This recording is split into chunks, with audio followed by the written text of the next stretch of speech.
Here's Hello. a good question. Hello. Hello. Oh, this is so odd because now I have like double audio. Can't you just turn the volume down a little? Oh, yeah, you're right.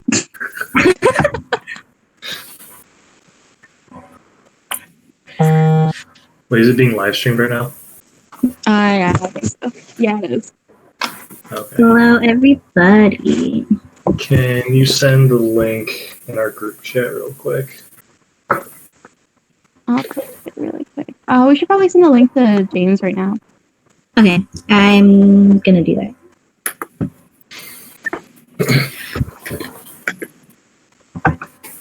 Wait, is Rio here? It said he joined the I think call. No, he has yeah, I think so. I thought he had class. Okay. Hello, everybody. Did you know they made Illuminatis in Wisconsin? They have Illuminatis in Wisconsin? Where? Surprisingly near my house. Which is a random location. They only do pickup though. Oh, it's quarantine. Oh. It's not like a legit restaurant. It's like a Oh. to-go place. That's the only weird part. Sorry to anyone that will be bothered by me eating. Speaking of food, here's a good question for my book. What's your favorite kind of sandwich?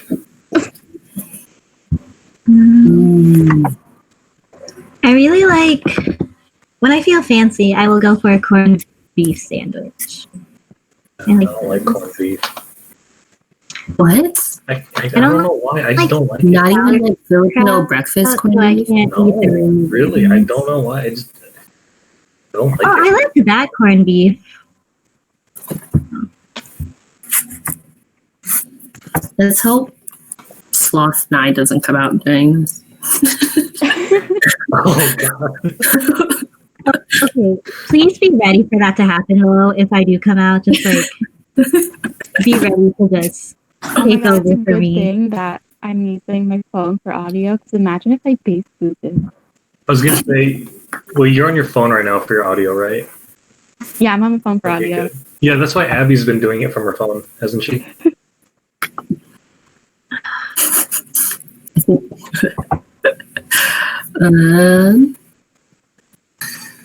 What are other words that describe Mafa that are easy to draw? Draw the Midwest. Santa Pizza. You said the Midwest. Did you know Kentucky's considered in the Midwest now? Like, Really? Wait, is it? yeah. They made like a coalition of like Midwest states on like how to reopen after like coronavirus. Kentucky was What included. states are considered part of the Midwest? It's always different. Oh, I'm just I gonna mean, do we include Kentucky. He has Honestly, the only real Midwest states are Michigan, Illinois, Indiana, Wisconsin. That's it. Nothing else. I'm sorry, Maddie. The God, eating. recap is you again. I can't control it. What happened? The funniest one was still Matt's. His was like mid-eating. Was mine mid-eating?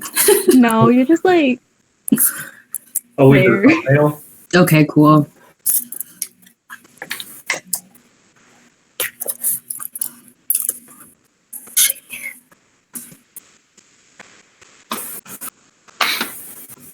What are other states? Indiana.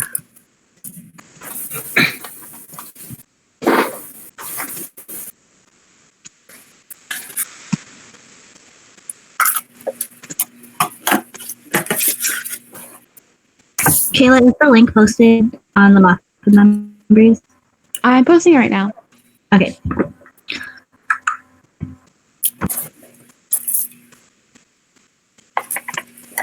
What about question number 1919? You want 1919? Yes. Let's see, what is it? Some of these are like unnecessarily deep. But let's see. What do you love most about summer? That we can't have right now.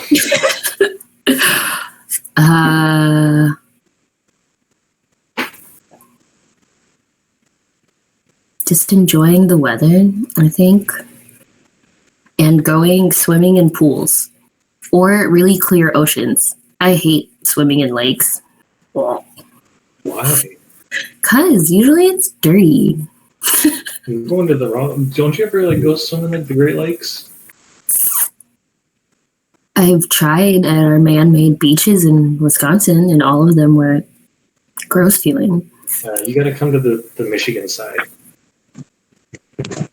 Michigan side. Nice and clean. Really? Oh, no, I'm the opposite. I don't like swimming in the ocean. I don't like salt water. Oh, the salt part's gross. Yeah. I just remember it was very clear when I went. But if it's not clear and it's like Florida, yeah. First of all, why would you go to Florida? Because they're reopening their beaches. Just kidding. I'm not going to Florida. All right, I'm just going to open the book to a random page and see what pops up. If you could change your eye color, what would it be? A lighter shade of brown.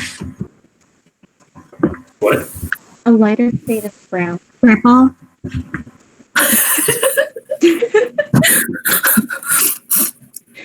Did I do it? Have you guys ever considered getting like those colored contact lenses? Yeah, I thought. I used to have hazel. Kayla, I feel like you of all people would have done it. Like my senior year, I had hazel Like the contacts. circle lenses are freaking huge. Like they cover your entire eye. Ew. So I'm scared of putting it on. I just don't like the idea of anything touching my eye. You don't have contacts? No, I'll never wear contacts.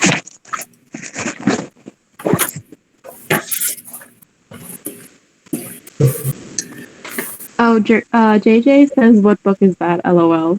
For those of you who don't know what book this is, what does it say? 3,000 questions about me? Yeah. Yeah. So during the stream, please pick a number and we will answer your question. The number has to be between 1 and 3,000. Well. Oh, David says, "I love Mafa." David. David. David. Hi. Wow. Oh. Oh, so fun. Okay.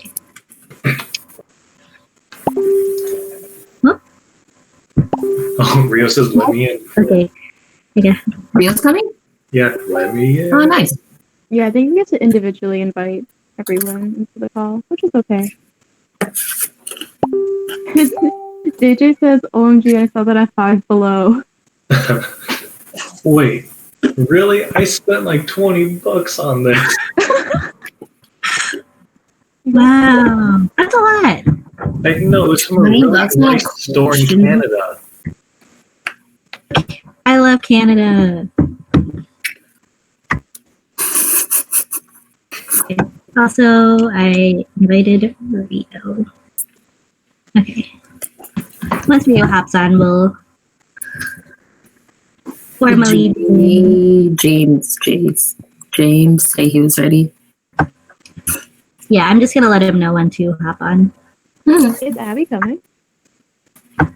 No, she's painting Yeah. today. Marian said she had a paper quiz or something. Oh yeah, she has final. We were on a call with like national like Filipino orgs, and they said they don't end school until June. And they're like, "What? You end school in like May?" And we're like, "Yeah." I end school Do they have at the end of quarters? this month. I think they have trimesters, so maybe that's why. Also, it is 6:31. My jaw really dropped when they said they don't end till June. I was like, East That's crazy. finished Oh, nice. this You're losing you. I think we'll start once Studio Top's done, or should we just start now? It's up to you guys.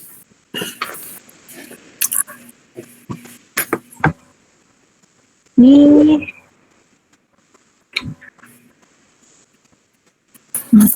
I think we'll probably start since it's 7:30. 7:30 EST and then 6:30 EST just to respect time. Rio can just hop on. Nine freeze. Oh my gosh. No, you're good Okay. for now, but it is getting fuzzy. Says he's not allowed. Okay. Maybe I typed it in wrong.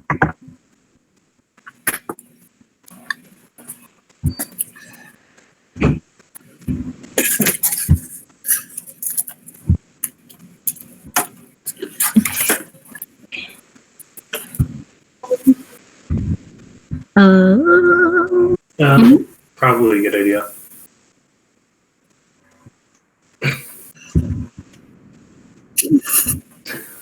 I thought you were going to.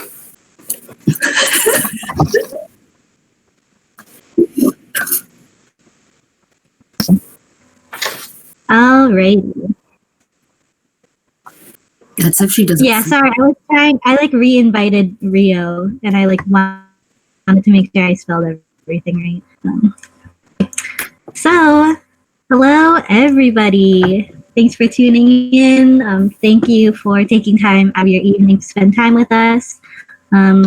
We are doing round 1 of elections for Mafa. We are the Midwest Association of Filipino Americans. We are going to be joined by 2 candidates today. On the call right now, we have our executive board for 2019-2020. And yeah, we're really excited to be here today. Before we start, we'll just go over the structure of how tonight's going to go. And this will also follow throughout the week as we have 2 more days of elections. So what's going to happen tonight is we have our 2 candidates. We will be inviting them on to join us in this call, and then you'll be able to see it on the live stream. The candidates will be given a maximum of 5 minutes to present and speak about the positions that they're running for. And the executive board will have the opportunity to ask questions for a maximum of 5 minutes. How the voting will go for tonight, how the voting will go for round 1. Every member school will get 1 vote, and then the executive board for Mafa will each get 2 votes, and then a simple majority vote will decide how the outcome of the elections will go. In the instance where candidates are running unopposed, they have to gain at least 2/3 majority voting from the voting party to be elected. And then in about a week, the results for round 1 will be released. And then we will be having a round 2. We have 3 positions that are still vacant, which is president, secretary of cultural affairs, and events coordinator. So for those watching, if you are not a candidate and you want to be a candidate, it's not too late. So we are going to invite James to join us.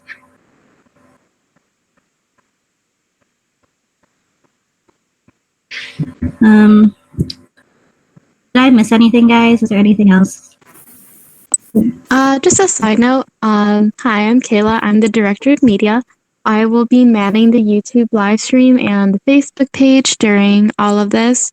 So if you have any questions for any of the candidates or anyone on Mafa board, you could just leave a question in the chat on the YouTube live stream or in the Facebook page, and I can ask that to everyone.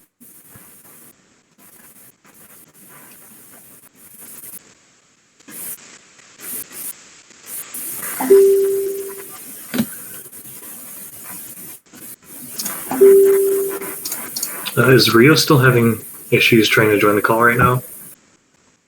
Yeah, I'm gonna try inviting him one more time. And then Jay should be hopping on in the next couple. Yeah, it's a good conversation. Okay. 1 second.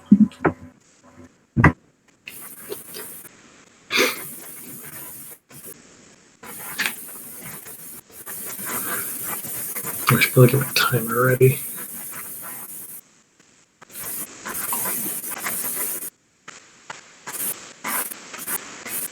We're getting 5 minutes, right?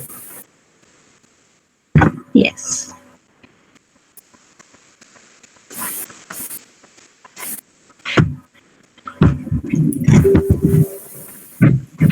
Okay.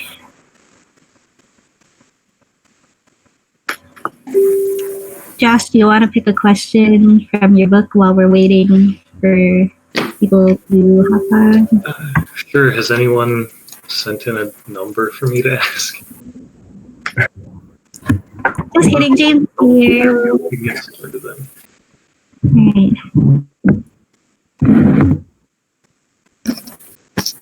Put my timer.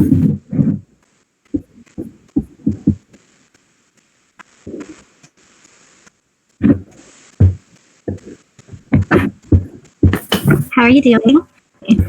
So, and thank you for taking time out of your evening. We're really excited that you're here.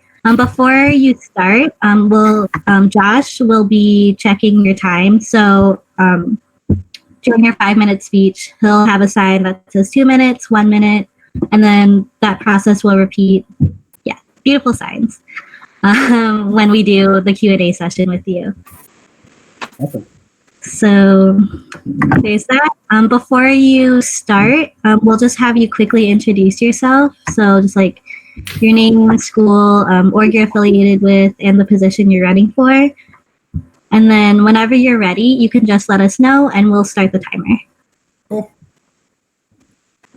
So my name is James Miller. Most people call me Jay. I'm from a small design school in Milwaukee called the Milwaukee Institute of Art and Design.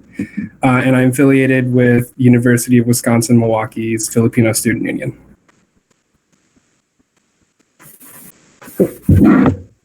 Right.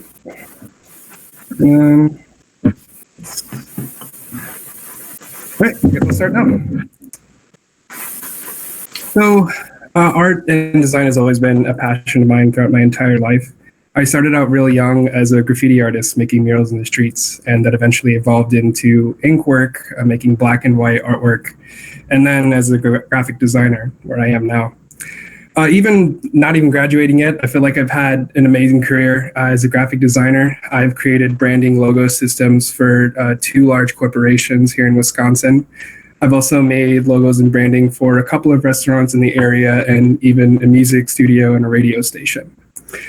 But even throughout all of these corporate endeavors and different commissions, I've always felt that there was a certain bed of emptiness with all of these.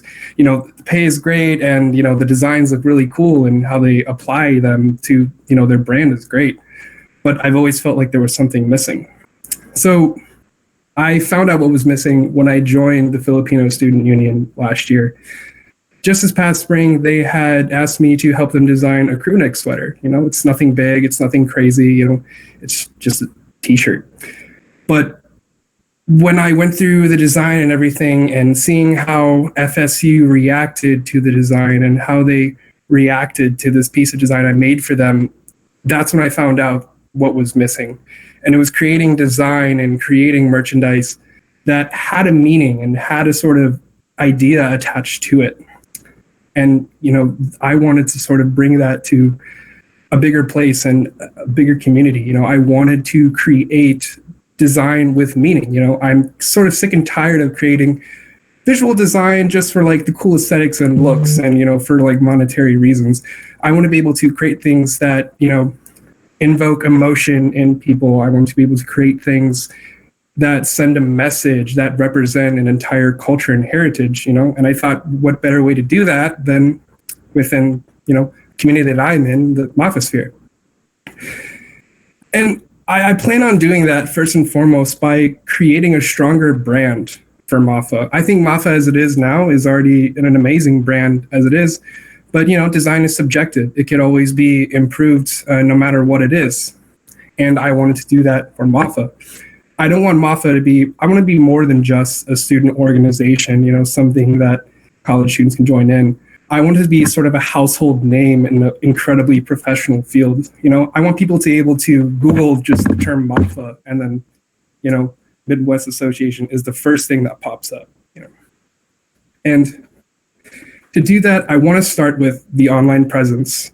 I think there's a great online presence as it is now, especially with how Mafa interacts with its users, the families, the many different events that you guys hold. But I feel like it could be improved on a couple different fields. One of the biggest things is sort of brand consistency. This is sort of how brands become a lot stronger and become a lot more professional. And that doesn't necessarily mean every design and every piece of content, visual content that we produce is consistent and everything looks the same. Brand identity consistency mostly means that throughout each piece that we produce, there's a little bit of something that's similar, tying all those designs together. I sort of imagine it like a really nice outfit. Each piece is different or similar in some way, but there's one aspect that ties them all together. And I think Mafa could really utilize that. At the same time, I think it could also utilize some of the social assets that we have a lot more stronger, especially with that consistency in style, in brand, and message. Right.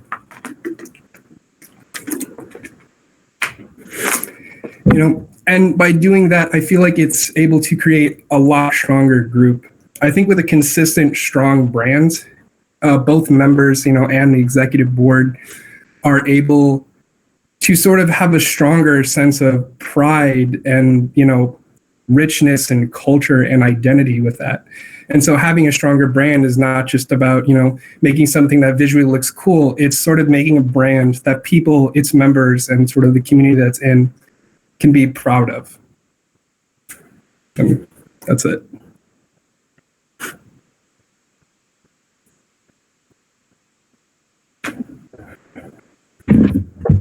Awesome. Thank you so much, James. Yeah, no problem. So we will continue on with our question Q&A portion.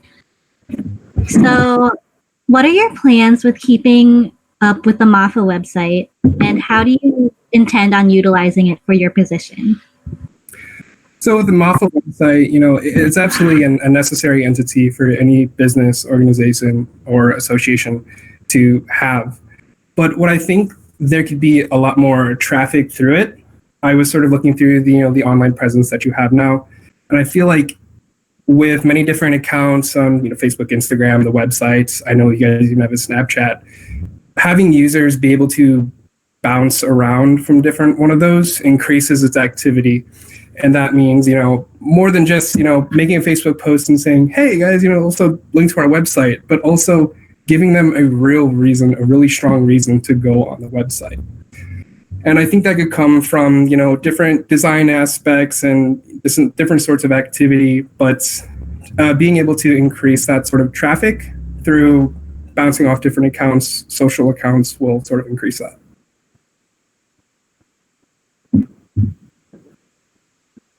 Awesome, thank you. Our next question is, with this year, Mafa Board decided to split our media position into two parts.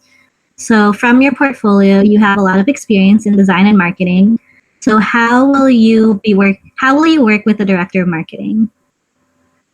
So working with the director of marketing, I guess the first step anyway would, be able to just talk to them on a normal person basis without including any sort of work or business related stuff. I think the most important thing there before starting any work is getting to understand what their workload is like, what the exact parameters of what they're doing pertains. And then from there, creating maybe not necessarily an itinerary, but a sort of plan moving forward on how to approach different content, different designs, merchandise, social media accounts. Because, I create the designs, and from what I understand, the marketing is them directly using that social media account and interacting with the users that interact with it. So I think as far as marketing goes, there's a very tight-knit, being able to understand what we're doing at any time and constantly keeping up with each other. Great. So you stated in your speech and your application that you want Mafa to be a solidified brand and household name. How are you planning to change and adapt Mafa's branding currently to help it in the future? So I think one thing mainly is through that brand consistency. And a lot of people get confused about brand consistency and what it really is. That doesn't mean that every single design or piece of content is going to look exactly the same. It's creating one unified element through all the designs that bring them together and effectively making a stronger brand. Because if you think about it, just with people, and same thing with outfits again, if it's messy and all over the place, then it doesn't feel strong or professional. It kind of just seems all over the place. So I think by creating a unified element with each piece of content that Mafa produces, it will create that stronger brand. It will create that stronger sense of identity.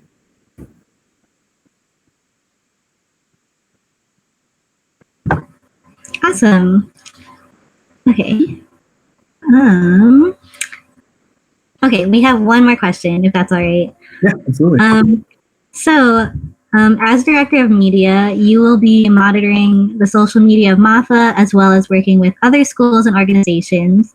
How will you plan to monitor these multiple campaigns, and what would you do if a campaign did not produce the desired result?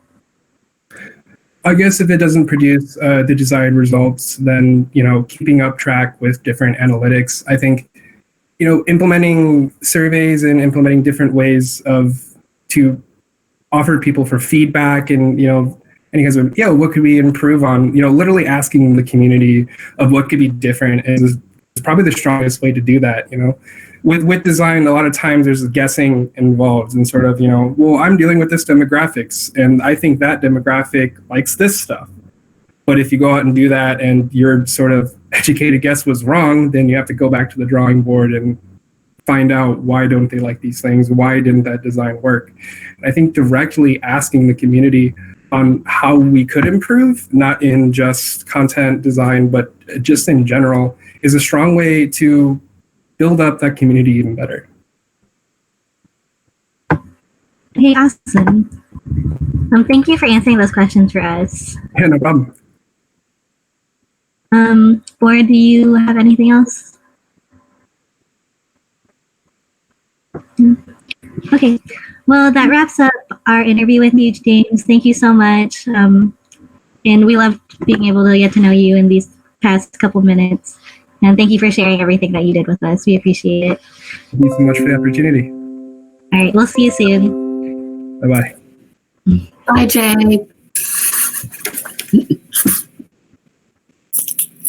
Awesome.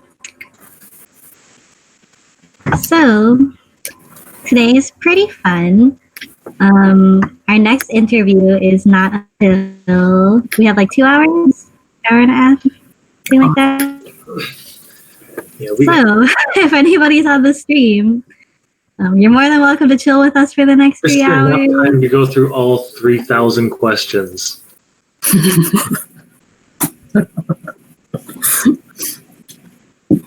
Okay. So whoever's on, please pick a number for us so we can answer a question. Nai, I'm actually surprised that your audio didn't really slow down there when you're asking. I know. Okay, so for those who are on, it's probably going to happen as I'm explaining this. But I literally always freeze during our Mafa meetings, and everybody just laughs at me. My internet, it's not me. No, he said everyone just laughs at me. That's how I know that I did it, because I'm talking and then I'm I just hear laughter. Should I use my laptop's audio for a little bit so I can bass boost for them? No, we don't want them to go deaf. My face is already warm of embarrassment. Oh, we have some questions. So Nilesh says 72. 72, okay. Well, that's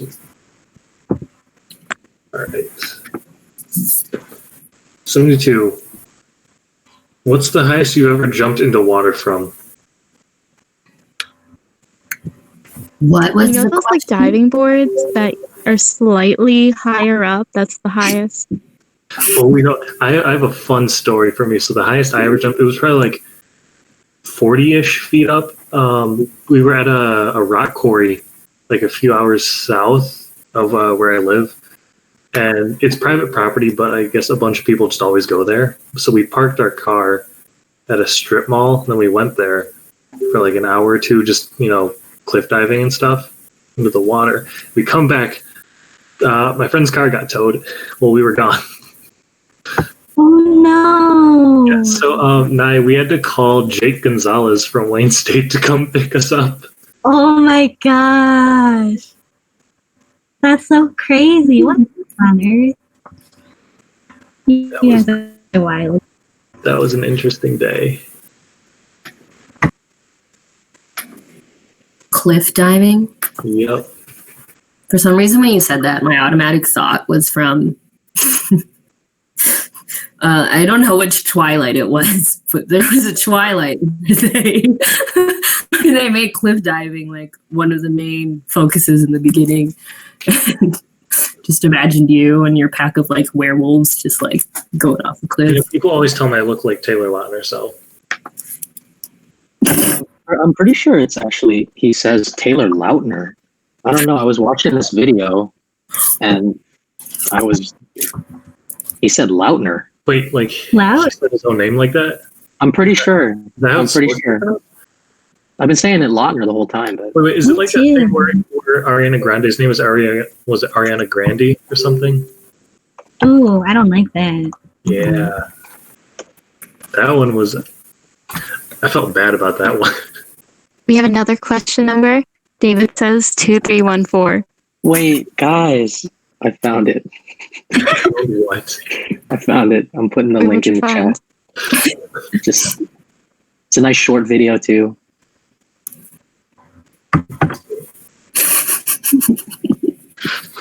Wait, it's Taylor Lautner. Okay. I don't want to go to lie. David, I got your question. What's the last movie you rented?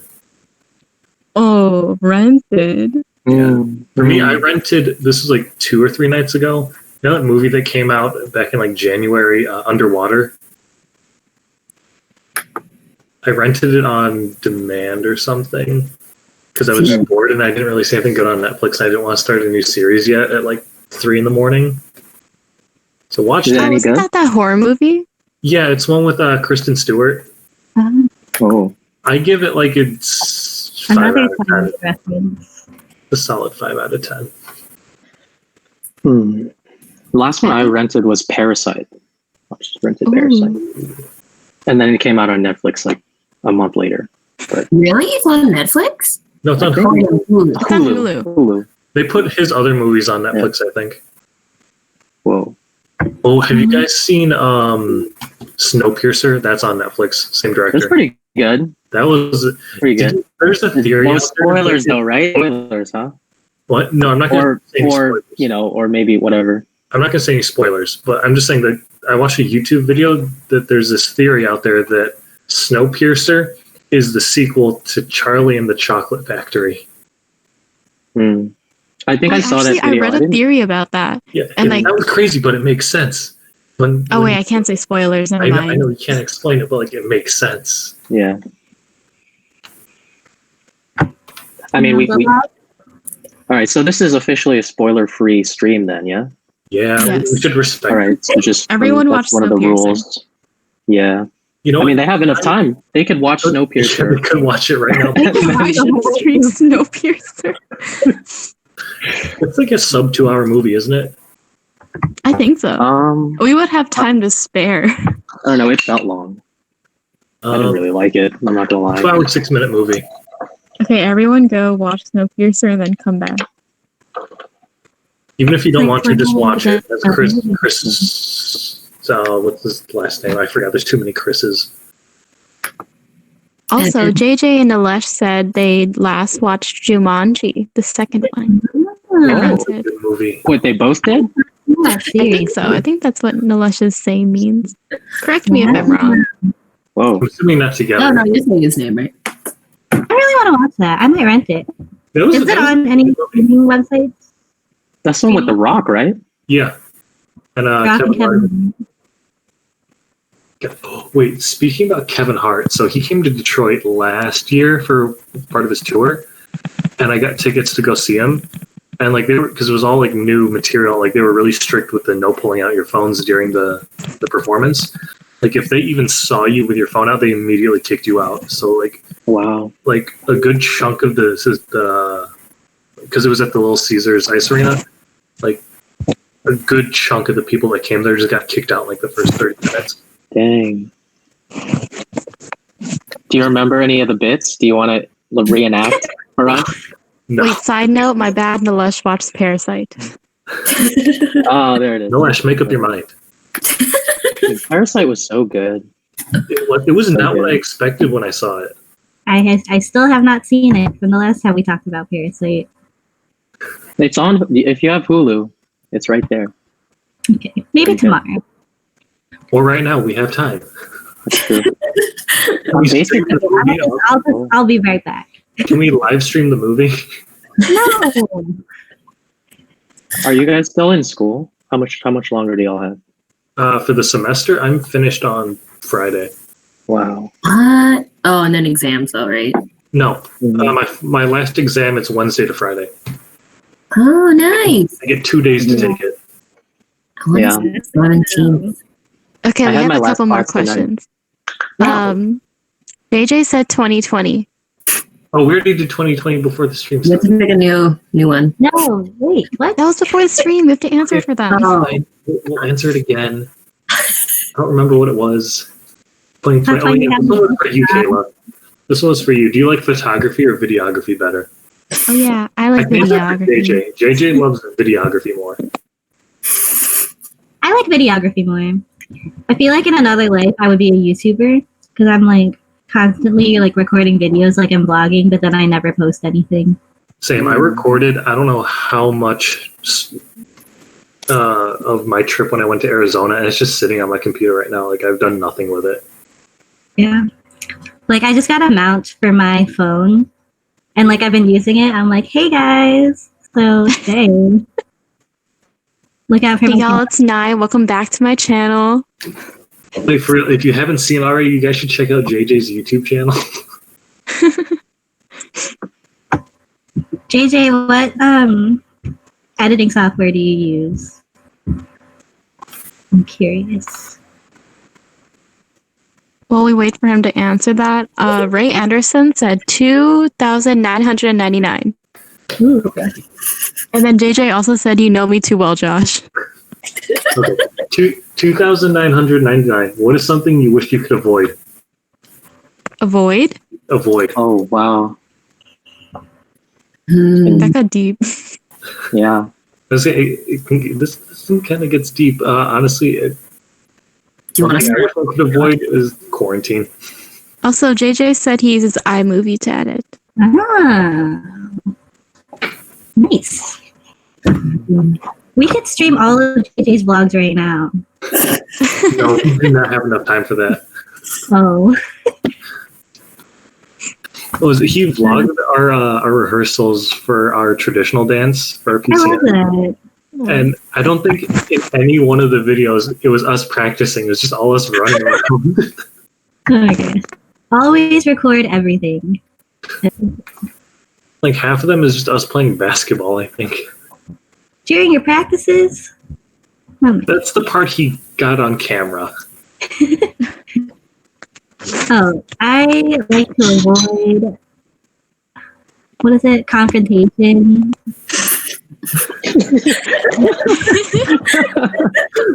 I don't like fighting with people. It makes me anxious. I like that. I like that answer.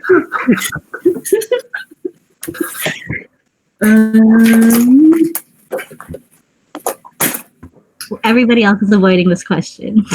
Yeah, actually. I'm still that's a thinking. I good want to get. answer. It's a hard question. Like, how deep do you want to get with this, or do you want to say something kind of stupid? What? I was just gonna say I want to avoid going outside because of quarantine. Yeah, That too. I want to avoid getting COVID-19. I want to avoid being too afraid to do stuff.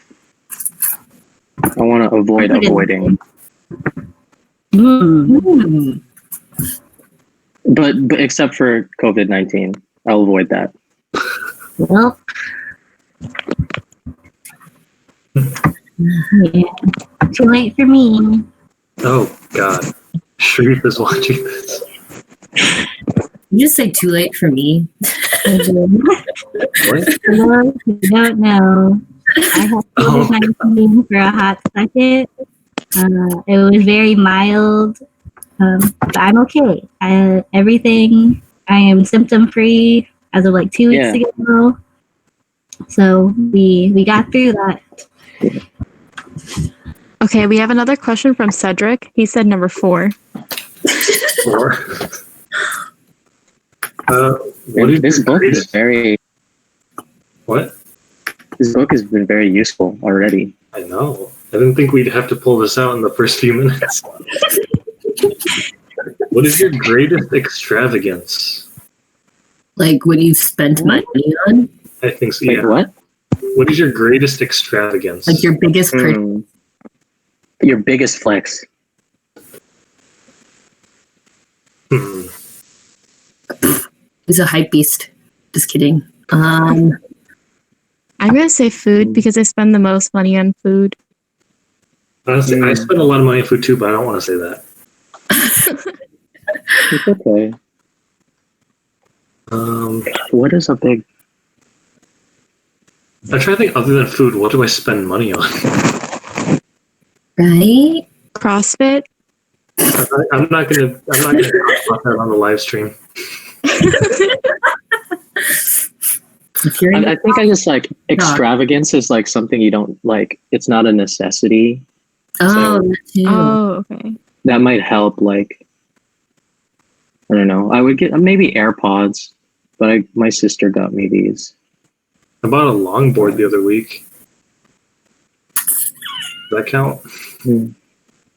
That's, I Have guess you used it yet? extravagant. Yeah, I used it once. I realized my balance is atrocious, but I still kept going for like 30, 40 minutes just around my neighborhood, and then I woke up the next morning and I couldn't walk. I really want to Oh my buy a God. gaming computer. Oh no, Me too. Rio, that's my extravagance because I bought this after I graduated high school or built it. Yeah. That thing costs. Wow. But honestly, it was so worth it. I don't even use it for games half the time because I need to run my software for my classes. Yeah, there you go. Okay, we had another question from Nilesh. What was your guys' favorite memory from Mafa this year? Oh man. Honestly, meeting you guys for the first time. Oh, Oh, so we were many. talking about that. Feel it. Man, this is a nice question. Of course, it's so genuine. That's Nilesh. Got you, bud. I like this question. We were talking about this on Sunday during our meeting, but I think when we were all at Barrio, we got there the night before, and then we were all in Kyle's room, and then we were waiting for Rio, and then like as soon as Rio walked in, like it just felt so complete. And, like, I don't know, it was just like that moment we were all finally together for the first time. No, that was it that night. I think that It night was that. the best part. Rio. Oh man. Yeah, was that where that started? And then Abby then saying that. Yeah. No, She that was says it every me. time I join a call. Someone. Oh, yeah, it was like what happened was a lot of people in the apartment were sleeping, but I was obviously not sleeping. And then as soon as we walked into the room, like I just started like chanting everybody's names, and especially Rio's when he walked in.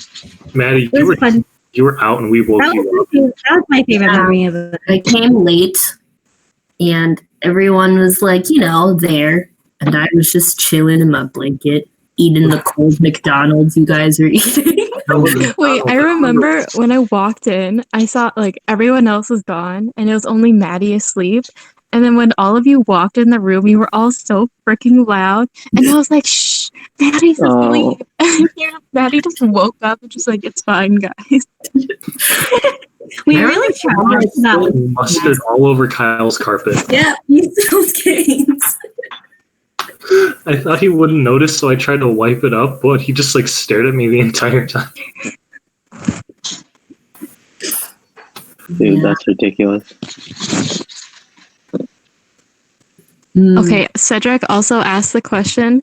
Also, is Tootsie Slide then Moonwalk or a completely new dance? Hot takes only. Is what? Wait, Tootsie I Slide? didn't even think it was close to it. Is it? Wait, I need to look this up. What's it called? Yeah, they're different. Tootsie Those Slide. are different entities. I have never. I have to look it up. Wait, okay. Hang on. Okay, all of us have to do this dance after. Nope.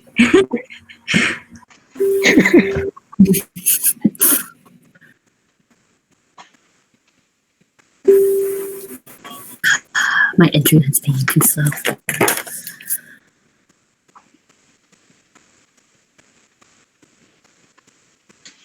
As we think about that, what is my favorite Mafa memory still? From this year? Was that the question? I would say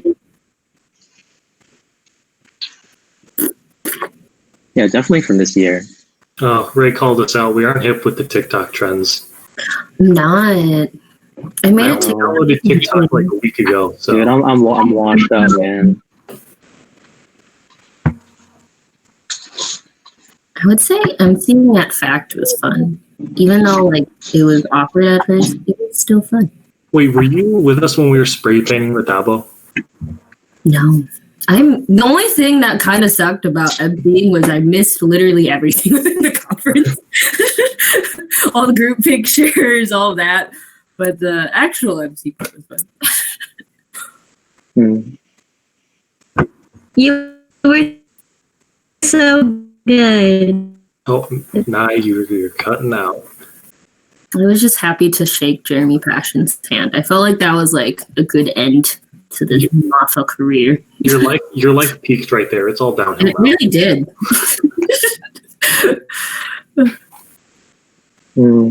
I was so My excited for favorite.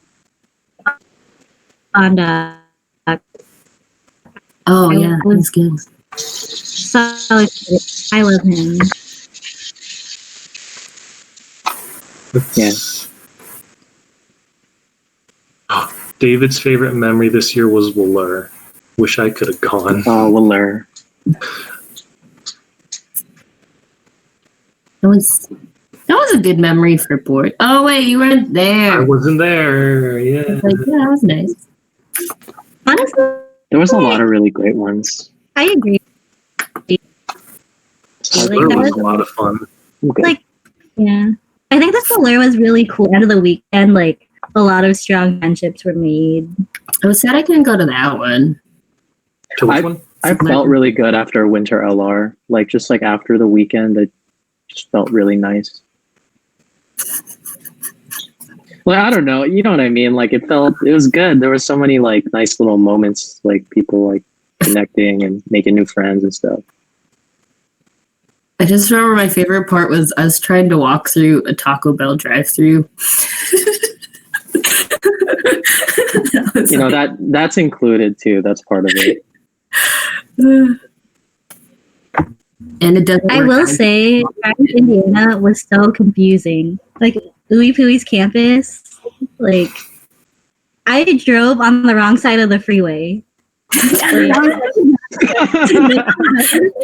Wait. Are you joking? Oh yeah. Well, it wasn't Like, a nice part for This that. house was so hard. Got on the highway wrong twice. It was so bad. And then I was with her the after second time. waking up, I had to the next day on Sunday when I had to pick up Celine and David, I literally made the wrong turn Friday night. Like I made it so hard on myself. I was so mad. It was so funny though. Good What times, happened? good times. No, Indiana's highway system's weird because it's like in circles and it's only like one lane. I remember I was with you in the car when it happened again, and you and Mari just started screaming like, "Not again!" Yeah, traveling with Nai took an extra like 10, 15 minutes. I'm sorry. Oh, Okay, I do preface when people enter my car that you might die, you might not, but that's the risk that you take by hopping in. I remember on the flip side, we had, I think, was it Rio or Kyle's car? But like we piled in and then me and Kyle were just in the trunk. Oh, that might have been mine. Oh wait, no. Were you slammed like in a hatch, or was it? It was like a pretty big trunk. I don't remember. It happened twice. It's probably mine. Didn't that happen at Probably. Fact? Yeah, that happened at Fact because y'all put the what's it called? The sticks in the back. And then it was just me and Kyle next to the sticks. Oh, so that was definitely my car then. I think so, yeah. Did it have AC? Because if it didn't, it was definitely Rio's car. No, think it David was said cold. you're an It was amazing really- driver. It was cold at that point. Yeah, Yeah. it was cool. I just remember driving to Chicago in your car, Rio, was so bad. Oh, it was bad. I was sticking to the seat. It was gross. It was bad, but I was like borderline nauseous in your car. Just because it was so hot. I it really was can't. fine until we hit the traffic and we couldn't keep the windows down for like wind. Yes. That was, I didn't want to. You got to keep it aerodynamic. what was it? No, but Rio, I really loved the car ride when you and me went to Slur. It was just us in the car for like what 6 hours. Yeah, dude, that flew by. We were talking we were running our mouths the whole time. Dude, it was nice. That was like the first time I think I've ever driven more than an hour without like getting bored. Yeah. Yeah. I don't know. We were chatting up, man. I don't remember what we were talking about, but I remember that was a really Just went all over the place. Hold on a Yeah. second. The Lush says, it's okay, Nye. Maddie almost hit a raccoon, but swerved in the middle of the road. That was crazy. She did it twice in 50-minute span. Oh my god! Can you elaborate on that, Maddie? Why are you exposing me? It's not necessary. I don't drive often, and there was no one in the road when these two occurrences happened. It was one of them was an actual raccoon. The other one, I don't know why I swerved again. Overall, this is why I don't drive.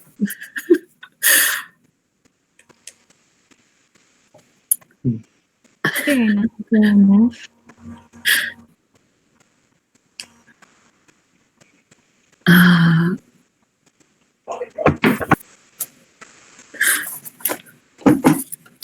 Does anyone ask any other questions? No, I'm just going to open the book to a random one. Do this. Actually, no, give me a page number. What are our page number options? Between 1 and... Wait, these aren't numbered by pages. Cool, never mind. Oh, There's 8 people on Mafa board. Let's do 8. What? Wait, there's 8 Yeah, I of us, like right? that. You I want like that idea. Number 8? Yes. I don't like this one. What do you dislike most about your appearance? Oh, that is. let's Let's skip that one. Let's do a different one. Yeah. Let's what's go- something you like about your let's appearance? go for Yeah, I honestly wouldn't be able to answer that question. Like, I can't really answer that. Okay, we have the Mafa love and the self love. Okay, I was gonna say let's Mhm. double it and go for 16, but it's essentially the same question. If you could change one thing about yourself, what would it be? It's another question I can't answer. Yeah, it's along the same lines. It would be impossible for me to answer that question. Really, you're just too perfect. David said, Josh, how tall are you? 6'2". What? There's a 2 there? Oh, yeah. I thought it was Yeah. just 6 foot. No. God, I didn't speak to that. People wouldn't believe him if he said 6 foot. So you get the 2, and it's like, no one even questions that. Maddie, have you not seen our board pictures? I've seen I always find it hilarious when it came to editing the site. If I were to do a picture of all of us standing up, Josh's would always get cut off. And we're all making the same face. Was hold on, isn't my face still kind of cut off on the That was website? my favorite weekend. That was so funny. No, it's fixed now. Oh, okay. Okay, wait, we have a bunch of questions. Ray says, if you could go back in time, would you do Mafa board again? Yeah. With you guys? Yeah, for sure. I would do it again. I wouldn't do it a third time, but yeah, I'd do it again twice. You would redo it, not do it again. Like, I'd redo it twice, and then I'm gonna stop. I would do it again. Yeah. I would also do it. And do it As long as So it stays with fun. you guys. You guys, I mean, you guys can do it again if you want. No. I mean, I would prefer to not do it a year that has a quarantine and we have to cancel MFAS, but That's true. Yes. Uh, I was literally looking forward to MPAS. Like, so sad. we'd have to go there right now. Okay, let's go. I'll see you guys in a few. All right, we're ending the call. wait, what are we doing? Actually? We're going to. We're going to a Oh, okay. Wait, you're going what? Night. Meet me at my house. We'll carpool. No, I'm on the way. Am I closer? I don't know. I'll pick you up. Perfect. Yeah, but my board has been so fun. Yeah, do it again for legit MFAS, I would say. Yeah. I would honestly run again if all of you guys would be on board with me.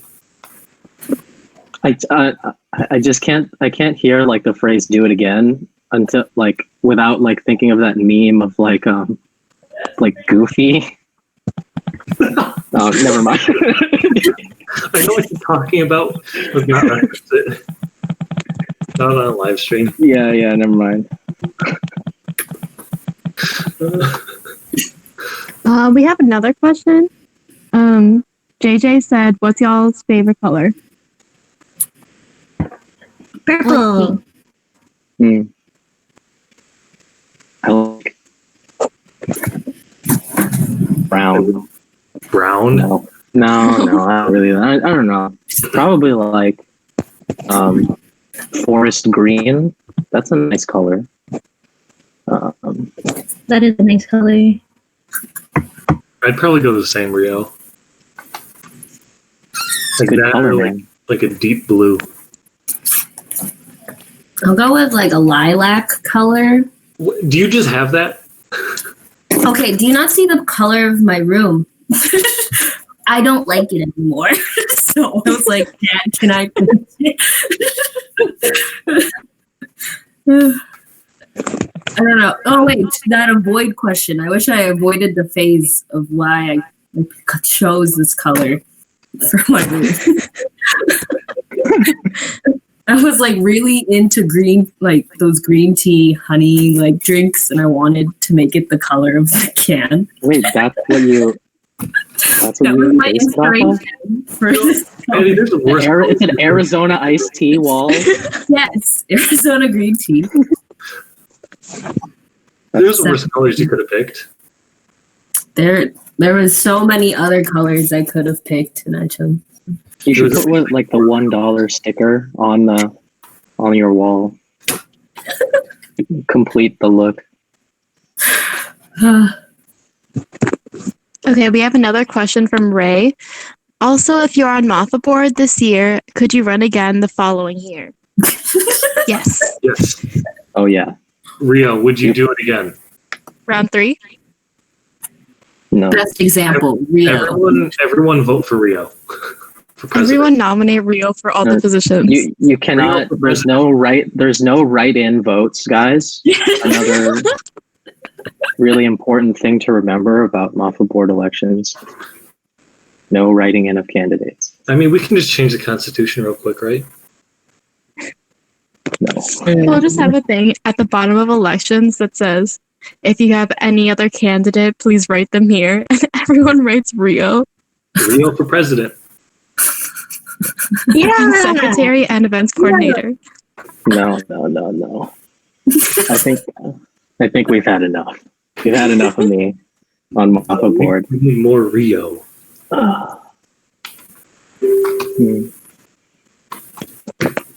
Also, to answer though, yes, there is no limit to how many times you can run on Mafa board. I think the only limitation is that you have to have graduated within a year of running. Mm-hmm. So I guess it does limit it a little bit if you're running as like a I think junior or senior for maximum the it's like, first time. 4 or 5 years. David says, Rio, I'm voting for you. I'm currently writing in your name right now. No.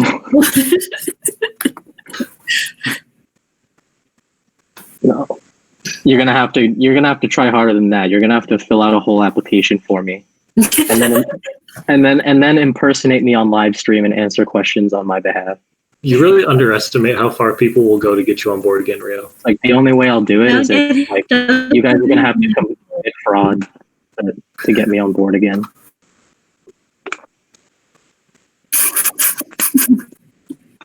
All right, now we know the plan.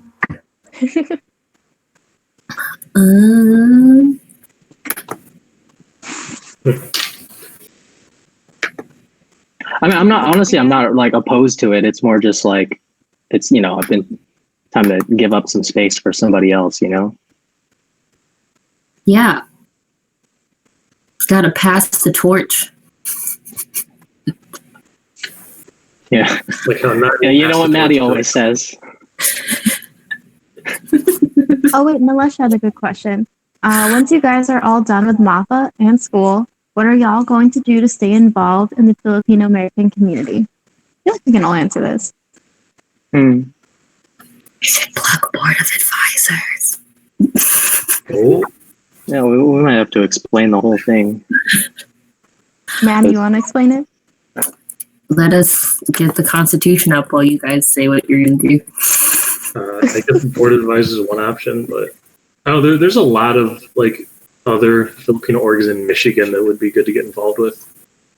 I would love to, come back for like a workshop or something and do some kind of thing with that. I hosted one workshop by myself, and that was before I did Mafa board, and that was like just such an awesome experience. So I'd love to do it again. For me, I am an ambassador for Epic, which is kind of like, if y'all know what NAFA is, it's kind of the adult version of Mafa, but nationally. And Epic is a subset of that, where they kind of have ambassadors for NAFA that are under Epic. And it's a really interesting program because it lets you connect with other people in your age range that are also like kind of leaving college, figuring out how to navigate where to go after college, but still staying active in the Philam community.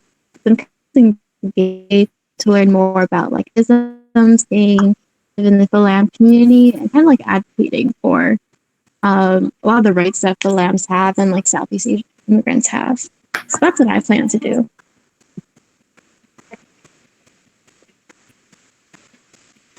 Do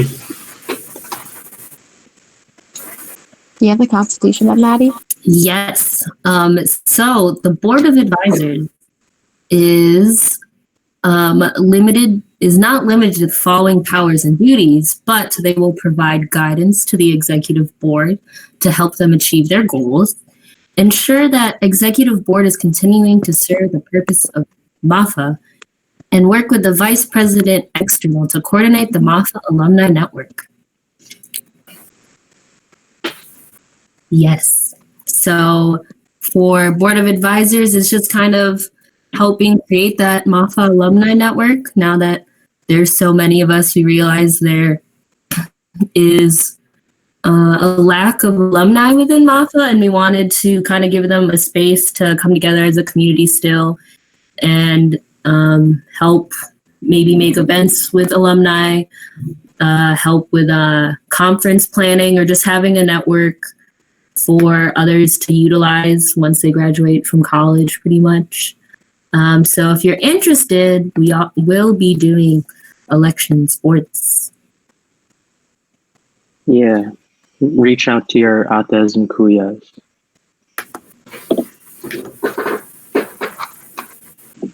Um,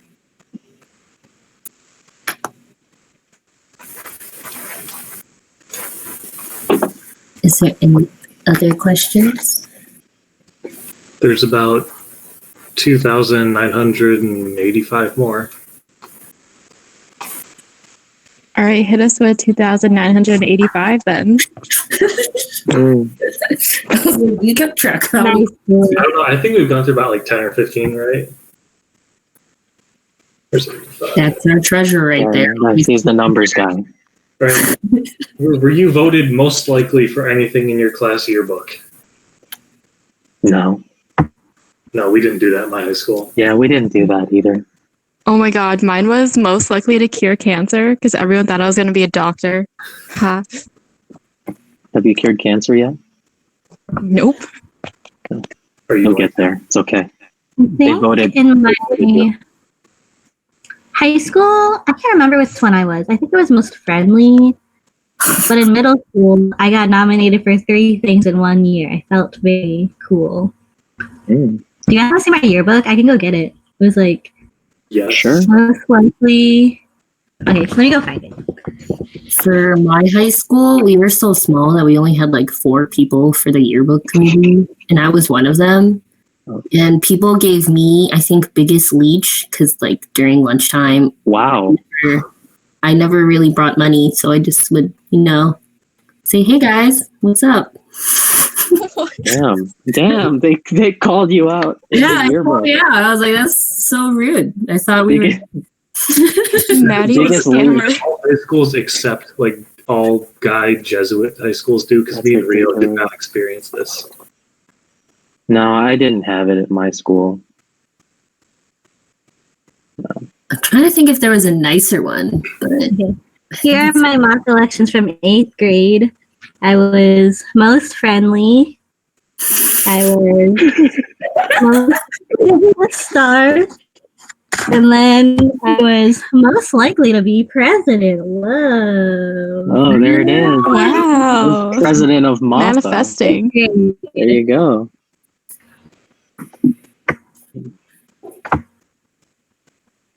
We didn't have anything similar like that at all in my high school. Yeah. wait, both you and Rio went to all boys schools? Yep. Mm-hmm. Yeah. It was good. I had a really good time. It was a good experience. Yeah. But I don't know about you, Rio, but it was a hard transition into college for me for a minute. Yeah, no, it was weird. It was weird. Like,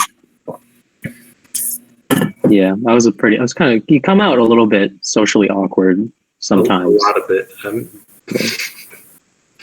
don't know. But also that was just me as a freshman anyway, so probably wouldn't have made much of a difference if I went to a co-ed either. Yeah. I don't know. From like all guy schools, people either come out pretty good or kind of messed up. I think we did pretty good. I mean, it was really fun to go to like the sporting events though. It was like great. Yeah, a lot of fun. Bunch of like, it's like stands full of like rowdy high school boys. Like it got pretty like wild. Like I think that was like some of the most like going to those games were like just as exciting as like watching Ohio State games for me. It was awesome. Yeah, for us, like especially like the basketball games for us were the big ones. Because yeah, I don't know. I didn't really like get involved with anything like that until my senior year, which I think I kind of regretted. But no, Like football or no, like I didn't like the only thing I did in high school was go to. I was part of the robotics team. And then my senior year, my friends were like, you should come to the basketball games. I'm like, oh, maybe I should. I'm like, oh, this is a lot of fun. Why didn't I ever come to these? yeah. Literally, my high school experience was marching band and robotics. Marching band sounds really fun though. We love marching band. Oh my god. I did like concert band. It was way more uptight. Yeah, we had to do both of those if you were in. I wasn't even good enough to be in the jazz band too, so I was like kind of in the middle. I wasn't good in concert band. I was like second to last chair. Dude, Me and Huey were right next to each other. No, I still Claire- remember. What? What? No, I was just gonna say. Because I didn't join my freshman year of high school. I took like a year off of like playing music, and then I joined the band my sophomore year, and I was second to last chair out of like 12 people or something. That was me 4 years in a row, boy. Our band director, he did this thing where you could like challenge the person above you. Oh yeah, it's like a drumline situation. So we did that, and in one semester, I went from second to last to second chair. Man, that was cool. So I like just like kicked everyone below me. I'm like, get down there. Have you guys seen Drumline? Get down there. That's what I thought. I was like, Nick, I love Drumline. I didn't do band. I played the theater. flute. You know what? Oh, you're a flautist? Yeah, I was a flautist, but I was really bad. And we had a bunch of flute players at my high school. So they moved me to percussion, and I played the timpanis. Oh. Do you still have your flute? Yeah, but it's like from 6th grade. Could you play Mask Off? Well, yeah, get it out and play something for us, Kayla. Oh, You're at no, home, it's like yeah? broken. It's been over 10 years. Jeez. What is it? I have a flute in my closet. I played it once, and then I just forgot about it. I don't even know how I got it. Oh, you're a You flautist have too. your closet right now? My band director, oh, that was it. My band director, he was like, because we were the opposite, Kayla. We didn't have any flute players. So he looked at me, he's like, can you learn how to play this for next year if we don't get anyone? I'm like, Yeah. sure. There's So always a shortage of flute players in all guys school, yeah. Yeah. We had a 'Cause, like, surplus in you're- an all-girls school. When I was like a little kid starting band, I was like, I don't want to play flute. Flute's for girls. Yeah, for us, we had two trumpet players. Instruments have no gender. Yeah. We don't like that. Yeah, if I played flute, I maybe would have been in like an actual decent spot in the band. But I was saxophone with a bunch of like everybody else. So Yeah, Was it's the easiest to play. It's the easiest to learn. and I would have been able to play Mask Off. Like I should have been a flautist the whole time. It's not too late. Do people You can still don't like it, but learn. it's a good instrument. I love the sound of it. The flute? Yeah. I really wish, like, I've tried to learn how to play it a few times because it just sits in my closet. Like, once every 2 years, I'll just pull it out. And then I realize I can't play it. Where is it? Go get it. What? Go get it. No. You know what it'll sound like? It'll sound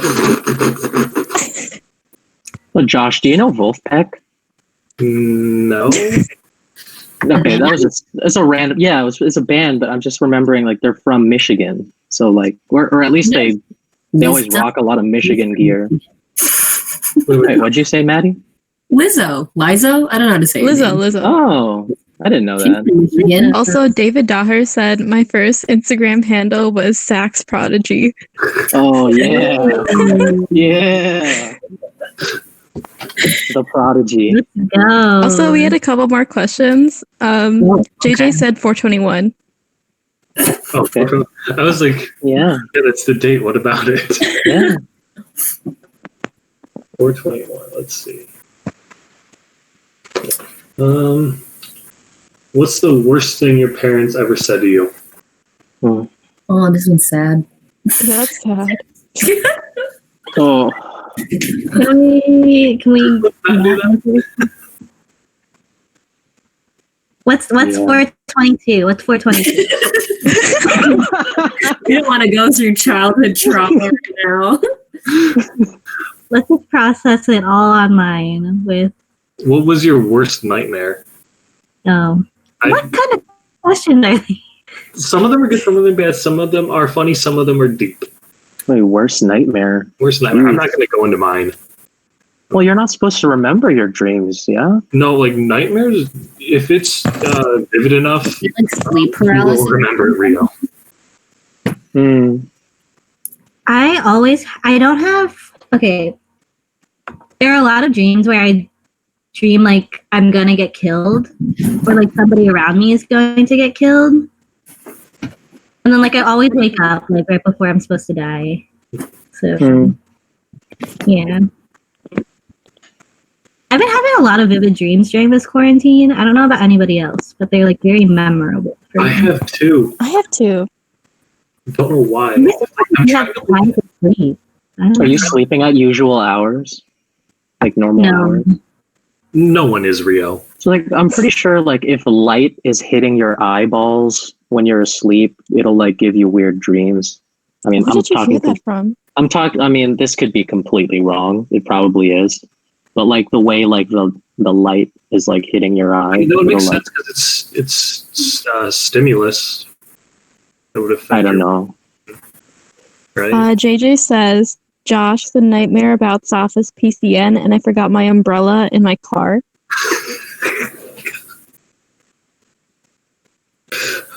Okay, JJ, I'm gonna say something about you real quick, guys. I don't know how, but whenever he always talks about it, and I'm never gonna let him forget. He told us all of his dreams are in widescreen.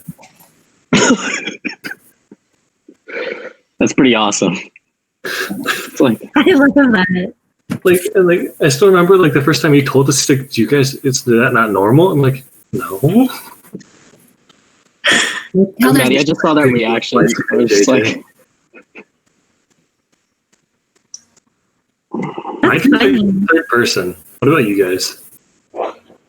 Mine are usually in third person. I just honestly haven't had that many like I've had really scary dreams, but I feel like if I were to explain it, it just wouldn't. It doesn't sound scary. Yeah. You know Like, what I in the mean? moment, like just because like all logic is just gone. But like, what was it? Do you ever have those dreams where it's like you wake up and you still think you're dreaming, or it's like you can't tell when you woke up or if you're still asleep? Wait, that actually happened to me once. Okay, this is kind of like a slightly maybe paranormal story. I'm gonna tell it anyway. Ooh. Don't listen if you don't like that stuff. But there was one time at my apartment in Madison when I was like taking a nap early in the morning, and at that time I walked past my roommate, so I knew she left, and Jordan had also left, and I was sleeping on my bed, and I got sleep paralysis, and I was like, oh, like this is fine, it's whatever, I'll wake up. But then I remember hearing like the distinctive bang of our front door closing, and then I was like, oh, my roommate probably got back from her exam, and then her room is like right next to mine, so I would hear if her door opened or something, but I didn't hear her door open, and I like felt that there was a presence right next to my bed, and I was like, oh, it's probably Jordan that came back. And then I woke up and nobody was there, and I was still alone in the house, and I was like, I'm not dealing with this right now. Oh, I don't like that. Wow. I've never had something like that. God.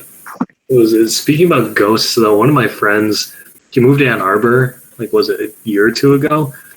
And we are certain at this point his house is haunted. There's been so much stuff that has happened that it's the only explanation. I'm not going to go into any of it, but I'm really trying to convince him to set up cameras in his house to like catch stuff, to see if there's anything. Like, oh god, what was one of them? It's like he lives he lives in like the outskirts of like just outside downtown where it's kind of like farmland. It's like in his backyard, it's just all forest. And he says like on occasion he sees like this lady just walking back there wearing like old timey like Amish style clothing, and like there's no one back there. There's no houses or anything. It's really creepy. I don't like He's had like 7 or 8 different experiences that it's just a little scary. Okay, the next question. 2984. And that was from Ray. 294. They forgot to put the sausage in my pizza. That looks so good. Yeah, you look so disappointed. You're just like, Yeah, I was eating it, and I was like halfway through, I'm like, where's the sausage? oh, It was just cheese. that sucks. Has your life gone according to how you envisioned it? Nope. No. I'm supposed to mind be it, in though. med school by now. No. Yeah, no, I was supposed to be getting ready for med school too, originally. That never panned out. No, this ain't that bad. Yeah. It like didn't work out how I planned, but like I think it definitely I'm glad where it went. Yeah, I feel like this is better than what I originally planned. So I'm definitely a lot happier than I would have been if I was like in med school or preparing for it. Yeah. tell that to Matt.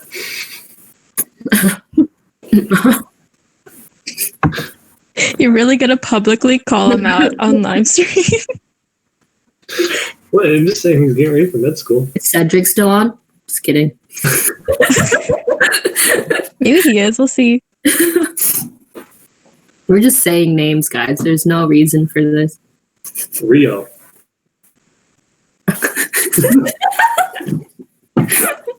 Yeah, he's not talking about me. It's just a different guy. It's a different spelling. Like I spell mine Reeeeyo, and then they're talking about some other guy.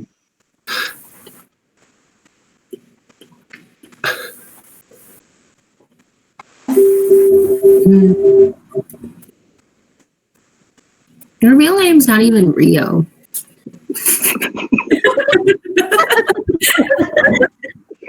Why you say it like that? Like you're like You've been lying to everybody. like. I mean, I just think about when you write your email, and I'm like, why is this like this? So I was like, oh.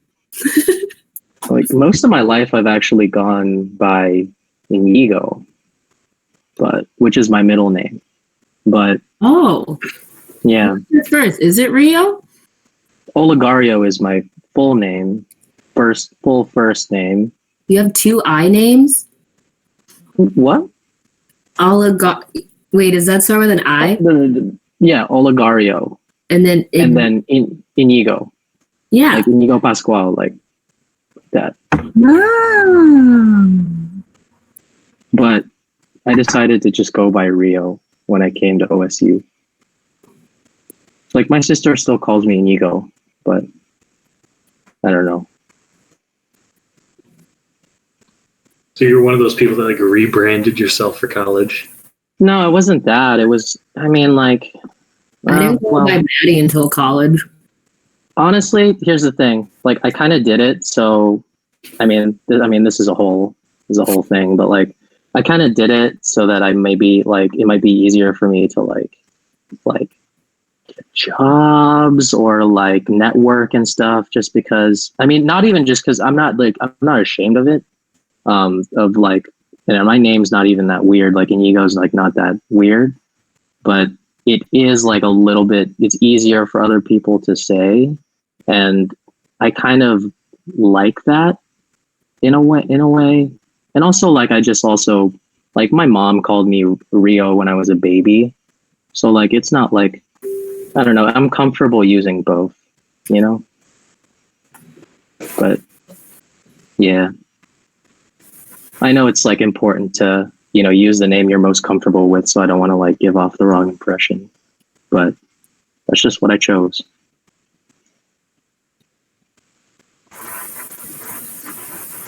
Does anyone else have two first names? I found out this year my name's hyphened. Looked at my birth certificate when I was doing my like passport, and it was Madeline-Mary, and I was like, Wait, so you have two first names? yeah, I don't know. Wait, when did you figure that out? This year. Really? I went, Mom, you named me like two names? And she's like, what are you talking about? And I show her the birth certificate. And she's like, oh, yeah. And I was like, okay. Wait, so do you have a middle name too? Yeah. You know, Is it not Mary? Maiden name? No, it's my mom's maiden name. This entire time I thought Mary was my middle name. Interesting. Then what do you think your actual middle name was? Mary Panet. I thought it was just I had 2 middle names. Oh. But yeah. I mean, at least you knew you had all. I knew my name, just not how it was like. You just had them in the wrong sections. Yeah. You have a long name, Josh. Josh. Russo. I think of like Justin Russo from Wizards of Waverly. Oh my gosh. Oh, such a good show. God, I haven't been compared to that since like middle school. Also, Ray had another question, number 777. 777.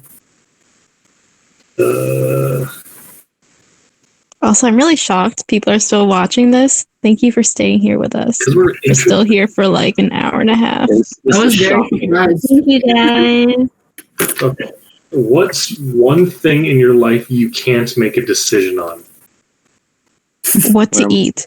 Yeah, what to eat. I was gonna go for like a sadder one, like my future. Oh man. I was going to say either I can't pick what to eat or what to watch on Netflix.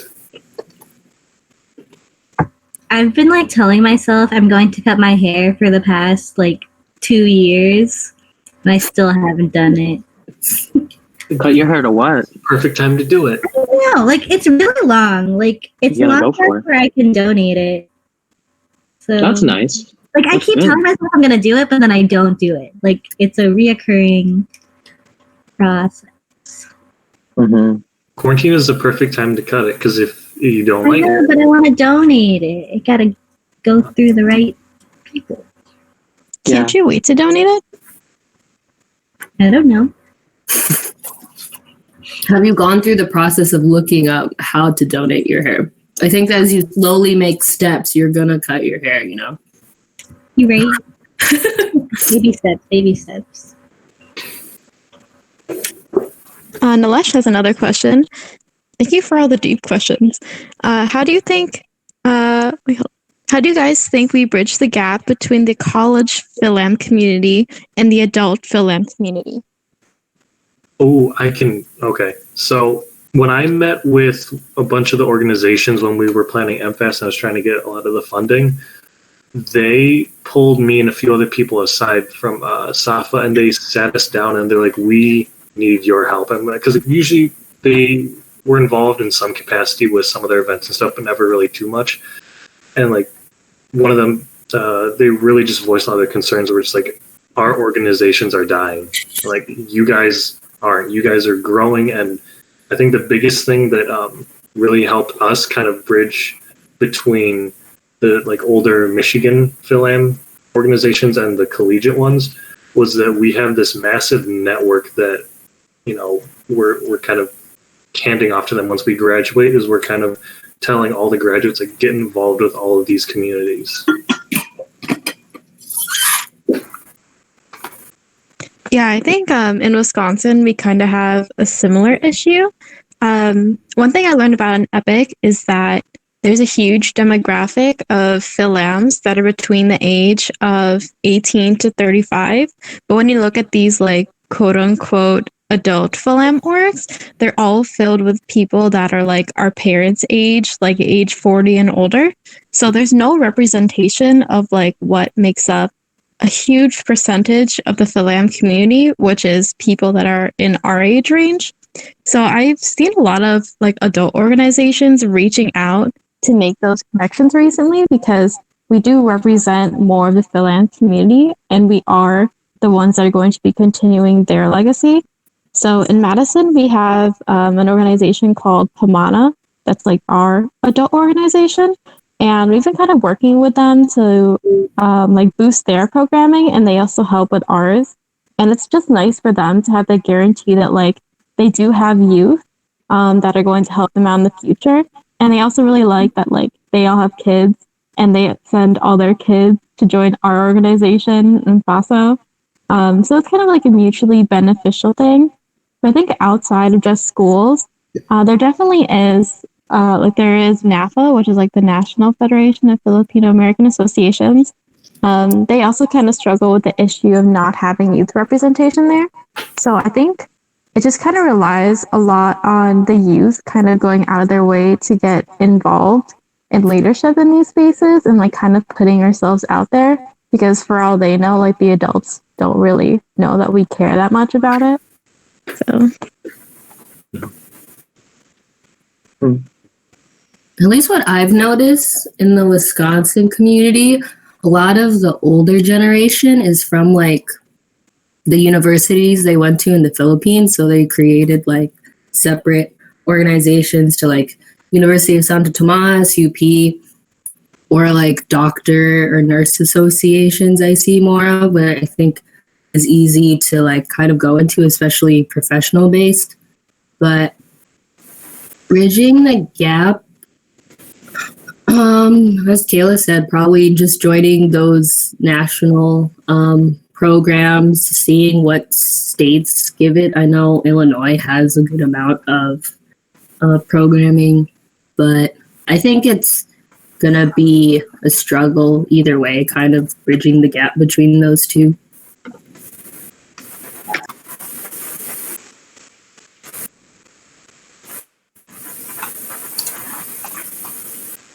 Anyone else want to say anything on it?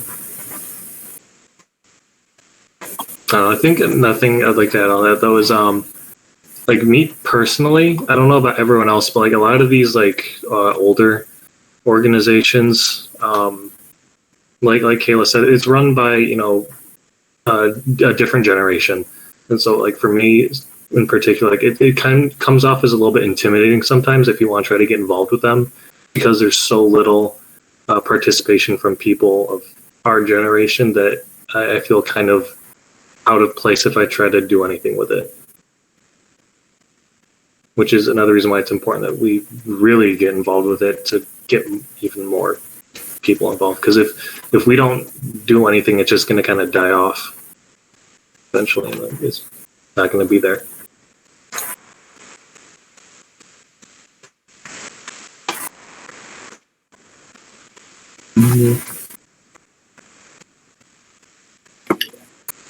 Are there any other questions? Kayla, did anyone send in any other questions? I haven't seen any yet, so you could just pull out your book of questions. Okay. I'm just going to open to a random page and see what I get. Do you think all is fair in love and war? Not in war. Well, actually, no, not in both.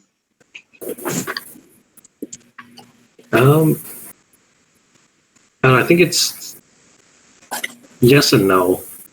A bit of both. Yes, no to both. I think it's circumstantial with what's fair and what's not. And when it I comes was gonna say, I feel like it's very subjective. What's fair. Yeah. Okay, yeah, I'm picking a different one. Let's go. What is your favorite way to spend a Sunday? Just making a nice meal for myself, cooking, watching shows, and going to a Mafa board meeting at night. I actually really like the Mafa board meetings when I'm not too busy with school and stuff. It was actually just nice to see you guys every week. Yeah, during the school or before the quarantine, having out Sunday nights was a bit of a pain. But once the quarantine started, I'm like, I don't have to worry about waking up at 6 a.m. Yeah, lately we've just been extending our calls until like 1 a.m. Yeah. Maddie, you mean real Chilling. to like 3 in the morning or something, right? Yeah, that's been really nice. Yeah, it's like we're really good about like going over all the business, and then like we kind of just taper off, and then we just talk, which is really nice. Does that even count as Sunday anymore? Because at that point it's Monday. Yeah. When you got mad at me and Abby because they hung up our call at like 3 a.m. Yeah, okay, that was my fault for putting my phone under my pillow. It just scared me and woke me up when my phone vibrated. You got a notification when the call ended? I don't know how to turn it off. Or were you just still on the call? So, like, whenever we start a call or anything, because I have a Google Pixel, so anything associated with Google gives me notifications. Oh. So every time we start a call, I get 3 notifications from my school email, my personal email, and from the Mafa email. Mm. So my phone. That's why he like never missed a meeting all year.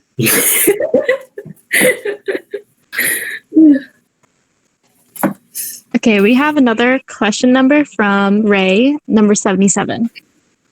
77. Even a sevens.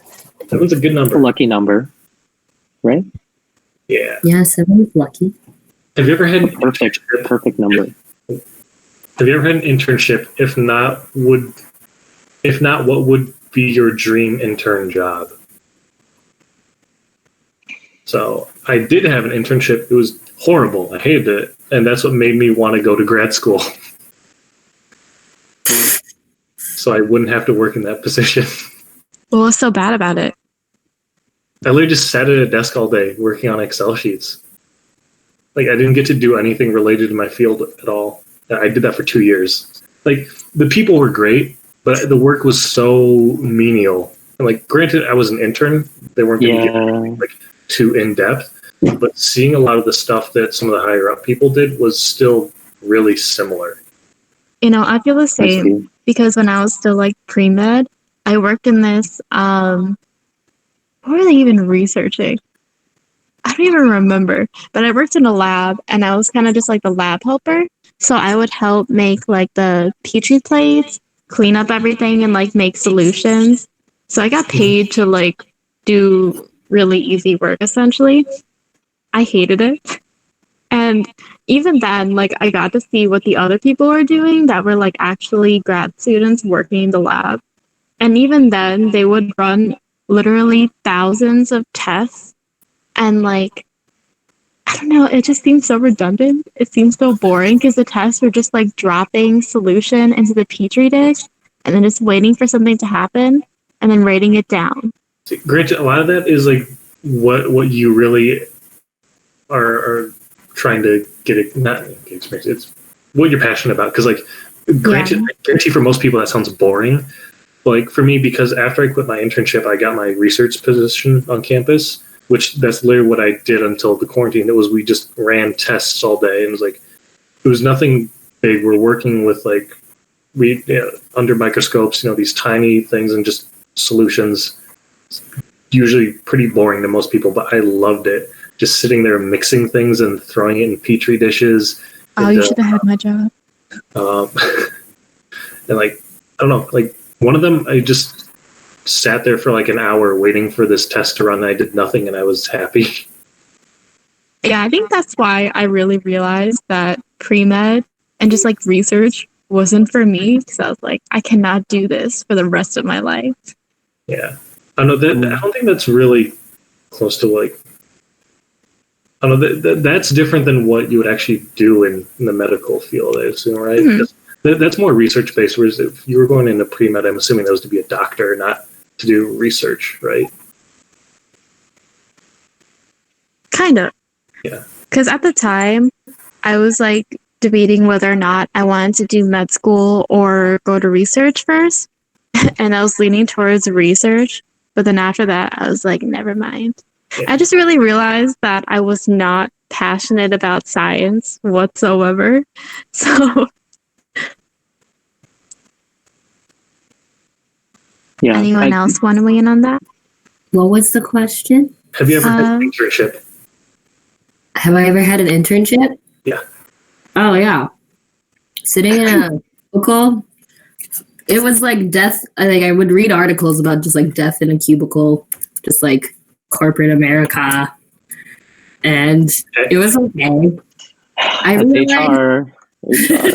realized I don't like recruiting in my internship and would rather go for more like other aspects of HR. Yeah. But yeah, sitting at a desk, I could do it. I listen to way more podcasts than like I usually do, just doing like busy work most of the time. I think that was good. Also watched the entirety of Hot Ones while I was doing work. like season 1 to like 10 at the time, I think. Great show. Yeah, I mean, I had internships as well. I would say like I'm in HR too. I don't think I've gotten exposure to an internship that I really loved before, but I'm like just about graduated, and I see like there's a lot of opportunities for like roles that I would actually enjoy at some point. I just haven't gotten there yet. Yeah, I mean, I've definitely like understood that like most internships, at least from the ones that I'm familiar with, are going to be pretty like, you might be a little boring at the beginning, you know, but if you do your work diligently and like just like get the job done, you'll have more opportunities like to do fun stuff and interesting stuff. But you kind of have to grind through it a little bit in the beginning to just know, you know, you got to show people that you can get the basics done. So for my undergrad, I did not have an internship. I wish that I did. My field is kind of different. I'm a I graduated with a bachelor's in speech language pathology, and I'm looking forward to grad school because I feel like I'm going to get like the hands-on experience that I didn't get in my undergrad. So I'm looking forward to it. If I don't really know what my dream internship would be. I feel like it would definitely be like working with kids or like testing out like therapy materials. I think that could be a lot of fun. But yeah. Okay, we had another question from Ray. What was Mafa Board's great accomplishment / proudest moment this year? I think we had a couple. Yeah, I felt good. Honestly, I'm really proud of the fact that we put together like a virtual week of like events to, you know, compensate for MFAS getting canceled. Like we did that so last minute too. I mean, like not like we didn't have a lot of time to work with That's when true. we were notified when MFAS was canceled. Mm-hmm. Like our damage control. Yeah. So I'm really proud of us for handling that really well. My favorite moment was just seeing Winter LR come together. That was like probably my favorite. Summer LR was also like surprisingly a lot nicer, a lot better than I thought it would be. Yeah, I was gonna say Summer LR, because it was kind of like our first thing that we did as Mafa Board, so we weren't expecting it to go that well. But even considering that, like, we changed the whole format with it being at, what was it? Starved Rock? Mm-hmm. Yeah, with it being at Starved Rock and like us renting out a cabin for everyone, that was like a gamble in the dark, but it went really, really well. Mm-hmm. Plus all the workshops we hosted. Yeah. Our workshops were good too. I think our fact workshop was smooth. Wait. The workshops at Winter LR I thought went really well. Like better than I expected. Oh yeah, I actually liked how for Winter LR we did a lot of collabs with other schools and we let them really take the reins. Like when we had St. Louis do their workshop. Mm-hmm.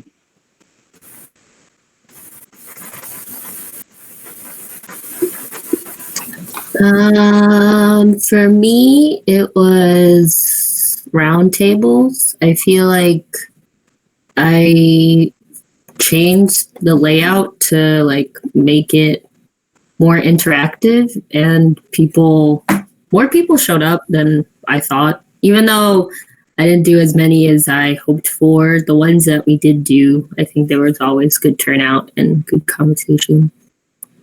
Nice.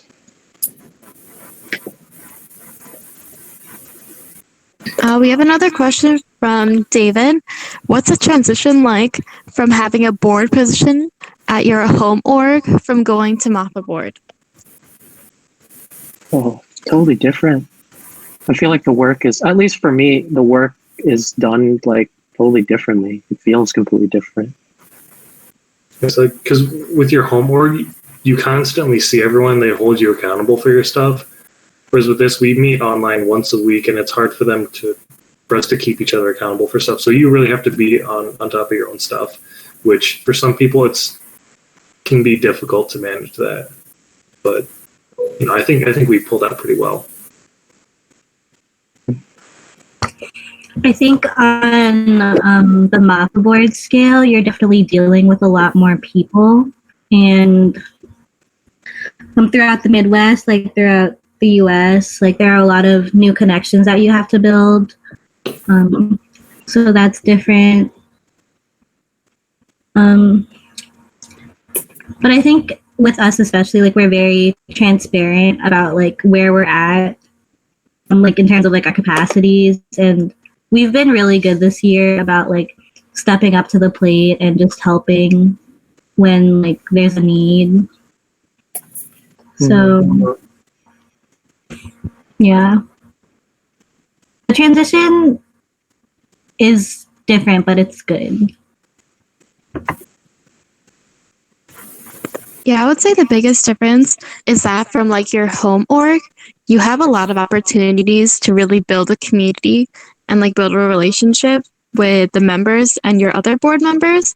But with Mafa board, we have a limited number of events and limited number of times we can like see each other in person. So we can't really take them for granted exactly. And we kind of go totally all out on those because we know we only have a few. Mm-hmm.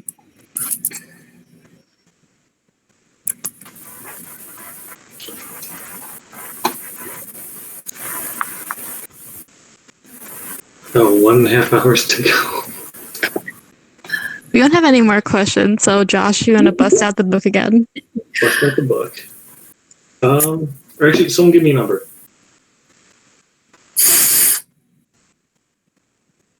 Okay, Maddie, that's a 6 20. for you.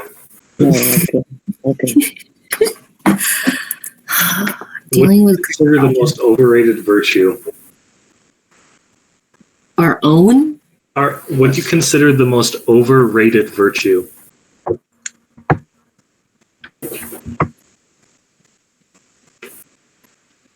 What does that Like mean? a set of virtues we should all know. Like patience is a virtue. Like, Do they mean like the Christian? I don't know. It's just very vague and open-ended with this. I'll do a different one. Trisha's here. Hi, Trisha. I thought you meant in the call. I'll do a different one.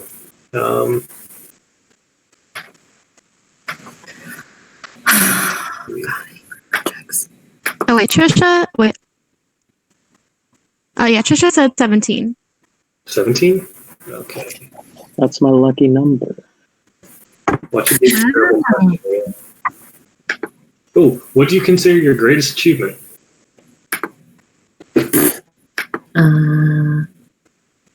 Would have been impasse. I was gonna say, what aspect of my life? That's too soon. We could just open it up to like your whole life, yeah? Yeah. That's big. I guess for me, graduating, especially early. Yeah, me too. Me too. I had some career. The college career was not like traditional for me. I transferred twice and had to take some time off school. Mm-hmm. So I'm just glad to be done. I think for me, definitely having a hand in and starting the Filipino org at my campus, because that's what really got me involved with the community and like really, really helped kind of shape me into who I am now. Because like we were talking about earlier, Rio, just like transitioning from an all guys high school into college in itself is already hard. And being a part of this community really, really, really made it a lot easier because it's so easy to make friends. Yeah. So Yeah, I'm in the same boat. And I remember, Josh, when you guys came to Kappa's meeting. Yeah, I remember that too.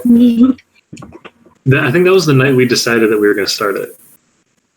Wow. Wow, it always Yeah. starts to visit another school. I remember it started for FSU was when we visited BSO's like meetings, and then went to FACT, and we're like, yeah, let's make one. But yeah, I would say making that and watching it prosper even when you're off of the board is very nice. We have another question. David said number 98. 98. Let's see. That's one. What makes you lose sleep? Quarantine. Oh, I that's gained the sleep opposite with from quarantine. Evans. Yeah, I've No, been dude, I'm sleeping. staying up. Like, I may wake up at noon, but I'm going to bed at like 5 or 6 a.m. Mm. Oh, real quick, Maddie. David asked, when did FSU start? We started in officially 2017, I think is when the school like recognized us as our own organization. But Yeah, I'm 2016. listening for Kappa. Yep. Oh, really? Yeah, Kappa. We started brainstorming in November 2016. Then we also shadowed PhilSoc and we shadowed FASA.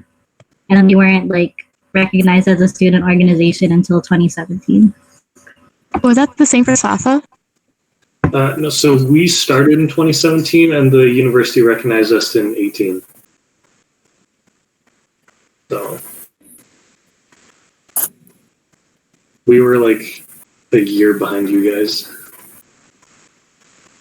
We should just have like a club. People who started their orgs at the campus. Didn't Abby start hers too? She chartered, I thought, right? Or She For chartered, SOC. yeah, sorority. that's also hard. I think she was the one who started her FSA though. I don't remember. No, she said she kind of revived it. It was a little bit, Oh yeah. yeah. Because I do remember, Kayla, it was you, me, and Abby were in the group chat originally after first round elections, and we're all like, wait, we were all presidents before? We're like, oh, cool. And then, who was it? And then it followed suit until, like, who wasn't president for their org on board? Not me. Me. Wait, no, I thought you were. I was the president. Oh, no, I asked who wasn't. Oh. I think Kyle? it's Rio and Kyle, and then the rest Marian. of us were Marian too, yeah. Wasn't she? No, she No, wasn't. she was me. She was actually. Okay. Yeah, that's it. Okay. Yeah, I was an external though. Man, I love being an external. I love how we're all like split in the middle, like president, external, EST, EST. Okay, wait. Okay, I'm wait. Everyone that's watching, weigh in. CST or EST? EST. EST. EST. EST for sure. CST till It's we CST. Okay, right now, guys. we're already outnumbered right now, guys. It's 3-2. We'll see when everyone watching says something. Okay, also, we had another question from Ray. What was the most memorable workshop you've attended? And then he said it was Facts Freshman Workshop. Wait, which workshop? The Fact Freshman Workshop. Oh, okay. I don't know. Really don't know. Because I've only been to FAC twice, and then I was supposed to go to MFAS last year, and I got sick. And then, of course, this year it got canceled. So I have very limited workshop experience or exposure. Oh, wait. I think I know. If anyone was at Gretchen Carvajal's spoken word workshop in 2017. I did it That in was so good. 2016. Oh, did you do it twice? I'm pretty sure. It was like one of the first memories I have of FACT. It was like pretty cool. What's the question? Your favorite workshop, most memorable.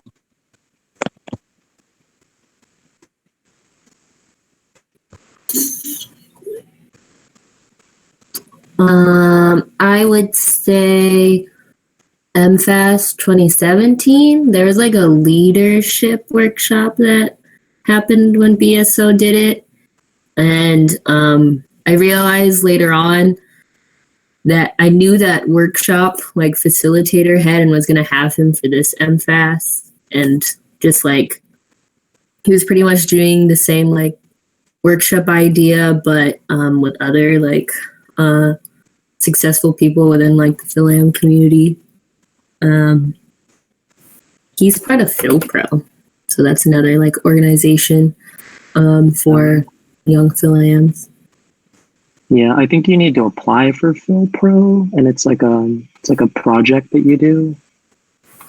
Yeah, and they send you to the Philippines with their money, not your money. Yeah. Nice.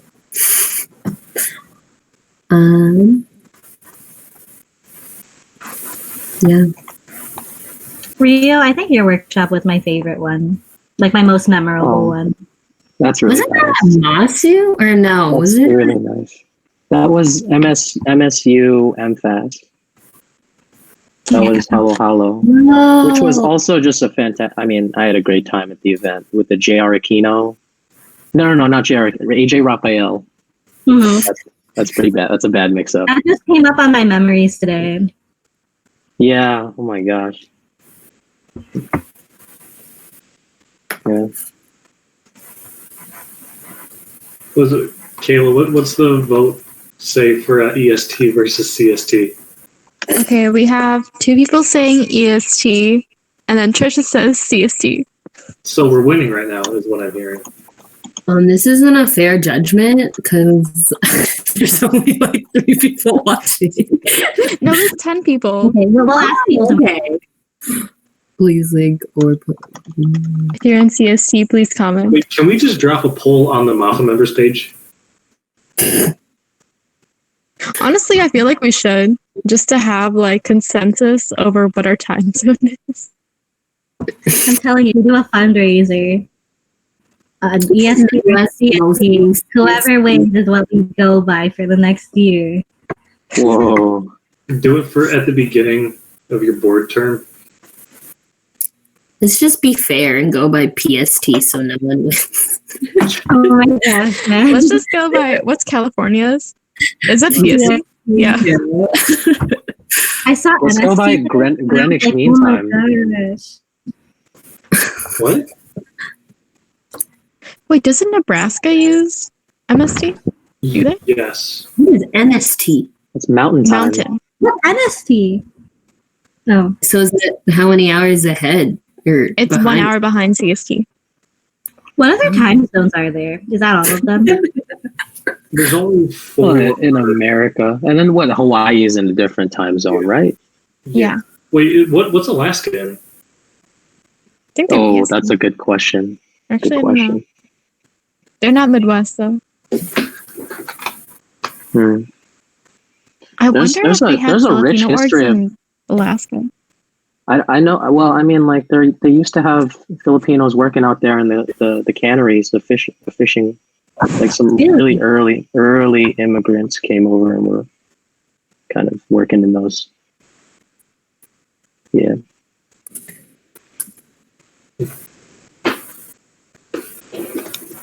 I don't know. I still think we should drop a poll, just see what happens.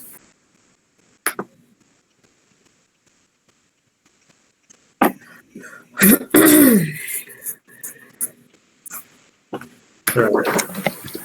Pulling up the book again. Rio, give me a number. 89. God, you guys are picking all the ones at the beginning and the end. I'm sorry we don't know middle numbers. Like, what do you mean a middle number, man? Like, what is it? Like, What is that? most of the questions I've been having to because this is like a very hard cover, so it's hard for me to flip through the first few pages. Mm-hmm. We say 89. If you could ask one person, alive or dead, only one question, what would you ask?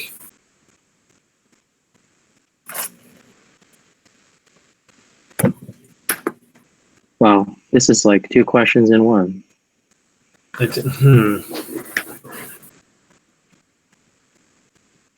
You know what? I would talk to Vincent van Gogh just to talk to him, but then I would ask him how he died. Mm. Because there's like a lot of mystery surrounding how, like, what his death actually was. I don't know who I would talk to. I'm gonna go wholesome and do my grandparents because they both died on each side before I could really remember them. What's the one question you would ask though? I don't know if they're gonna be like my parents when you like try to ask them like, what was your childhood like? And they would just give me like a 1-word answer. I would hope they would give me like, you know, something in depth, like what was it like growing up in the Philippines? Did you imagine like your kids would like end up this way, like all being in America? I think learning that history would be cool. Yeah. I need some time to think about this one. No. Can I come back to this question? Yeah, you're the guy with the question book. Yeah. I'm coming back to this question. Wait, Nye, did you want to answer it? I'm still thinking too, but I guess right now, I would ask John Bellion where he gets his inspiration for like making music. I think he's my favorite artist. Like I love him, and his music is just like so unique. So I guess I would ask him that. Yeah, he's cool. Wait. Also, JJ asked for clarification. Are we asking people as a ghost, or are we going back in time to ask stuff when they were alive? I'm going to go ahead and assume that they're ghosts at this point if they're dead. Okay. Ooh. For me, if we're going by that logic, I would. So, I may at least like back in middle school, high school, I was a huge Linkin Park fan. And like I was so upset when they dropped their album, and then like I think it was like a few months later, Chester Bennington died. Yeah, and there was conspiracies around his death with like what was going on because he was really involved with a lot of like child trafficking, like putting like trying to stop it. Yeah, for sure. And, like apparently there was like this conspiracy that like, he stumbled into something really deep, and then he just suddenly died or killed himself, and because the same thing because he worked with, was it Chris Cornell or something, and it was in the same year that they both happened to commit suicide, I think. I don't know, that'd be something I'm kind of interested in.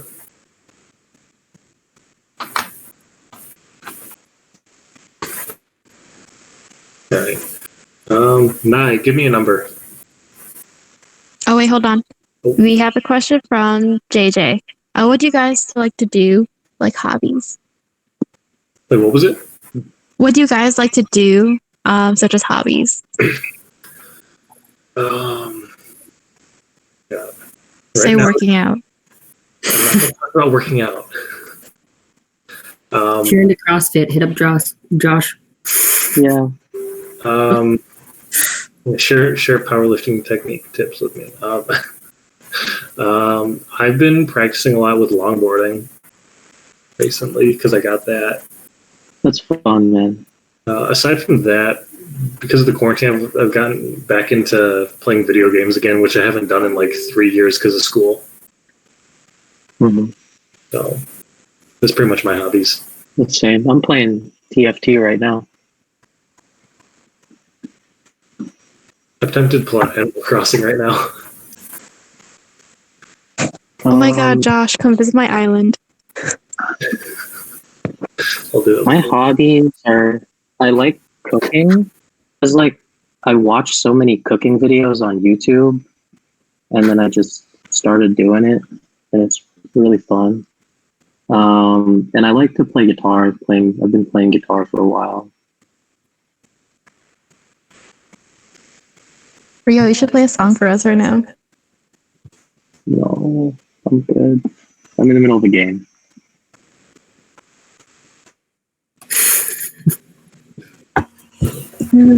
I also love longboarding. Like as soon as the weather gets nice, I want to go out. I also really love music.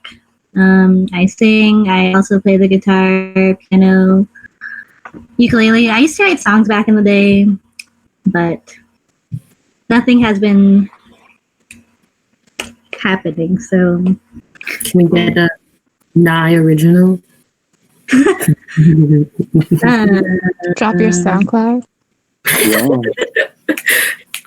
I had a SoundCloud when I was like in high school. oh my I was God. I was a SoundCloud rapper. Is it still up? No, I took it down.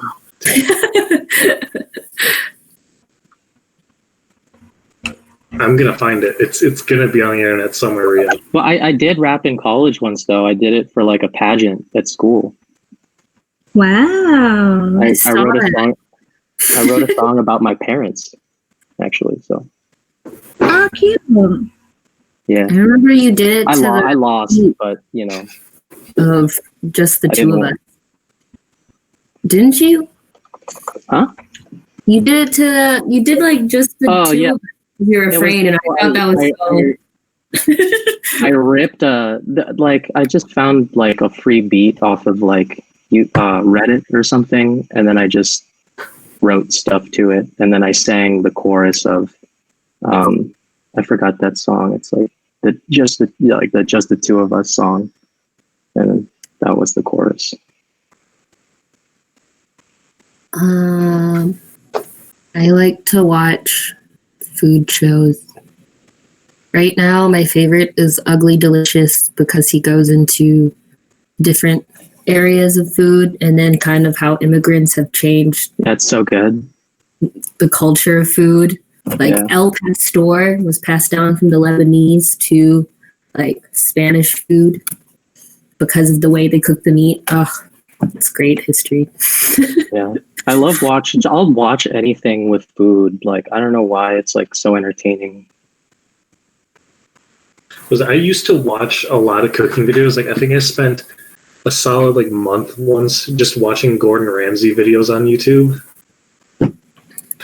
And that was just such a waste of time because I should have really spent it studying. Y'all, we have 1 hour left. Oh I boy. can't believe we made it this far. It's not so Yeah. bad. Yeah, it's not bad at all. This is kind of what happens at the end of our meetings now.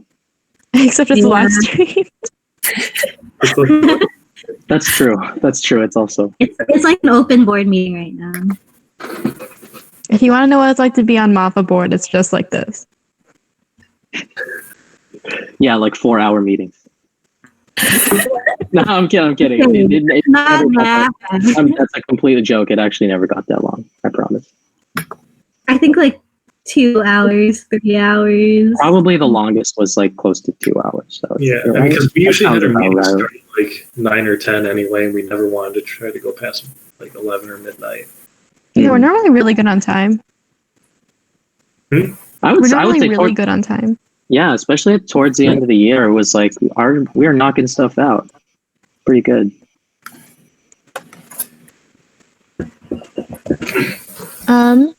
Ray recommends Cutthroat Kitchen on Netflix. And JJ asks where Alton are Brown. our families from in the Philippines.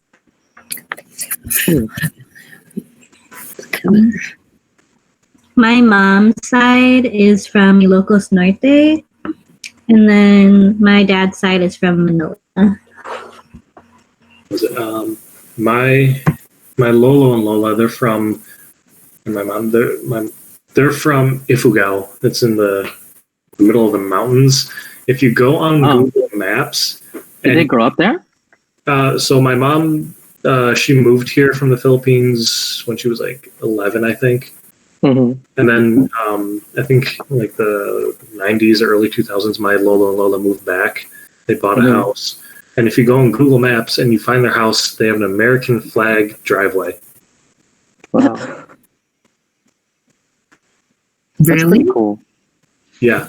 I mean, it's not even for like their driveway. It's just like to the, like, I don't know. It's like the garage door thing, but it's like smaller ones. You couldn't fit an actual car in there, but it's just like like that aesthetic thing, like some restaurants do, you know.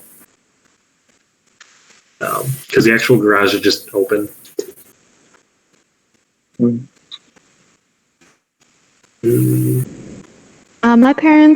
My mom is from Santa Rosa, and my dad is from Pambangas. This came from asking my mom. I always butcher names, and I'm probably still gonna do it.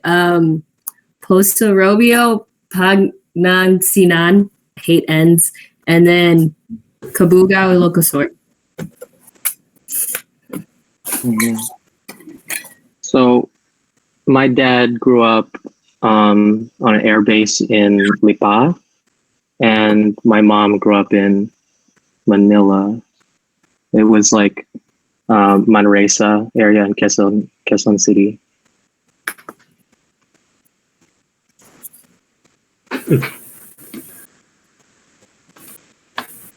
When was the last time you guys went back? Well, I was supposed to go back this summer. It's like 3 years ago. This year. Oh yeah, you were I've just there, never Maddie. been. Really? You've never been? Have not. My plan is once I'm done with grad school, like I kind of want to just like have a month or two over there. Guys, Yeah. it's all go together. Yeah, let's all go. Okay, I'll start packing. Once quarantine's done, we'll all leave. Honestly, tickets right now, they're Yeah. probably not terrible. Like $20 drive trip from Florida to Chicago. On what, Spirit Airlines? I don't know. My sister's trying to come home. So she's like, how should I do it? I'm like, I don't know. I didn't even know planes were operating. The prices are fluctuating a lot, though. Like, I still have a tracked flight to California, I think, and yesterday it was $175, and then today it's like $17. So What? $175 it jumps around. Oh my god. Wait, no, isn't the thing, it's like on Tuesday nights is when you're going to find the cheapest price for an airline? Yeah, it's something like that. I think it's you don't want to buy it on Thursdays or Wednesdays because that's when a lot of business people book their flights. Hmm. But other than that, I'm not sure. Okay. I didn't know that rule. It's good to know. I knew there was like specific days where you shouldn't buy a plane ticket. Guys, these tickets are so cheap. Wait, how much are they? Oh my gosh! Like from Chicago, it's like $46. To Wait, to where? the Philippines? Yeah. Wait, what? What? Or am I looking at the wrong? You're looking at the wrong thing now. You cannot be. $46 for a 16-hour flight? To Cebu City? Holy Maybe I'm looking at the wrong thing. I don't know. Wait, I'm going to look this up too.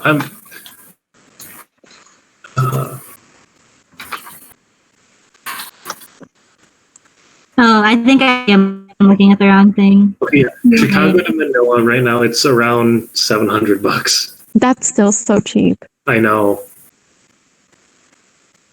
Wait, Wow, let's- should we go?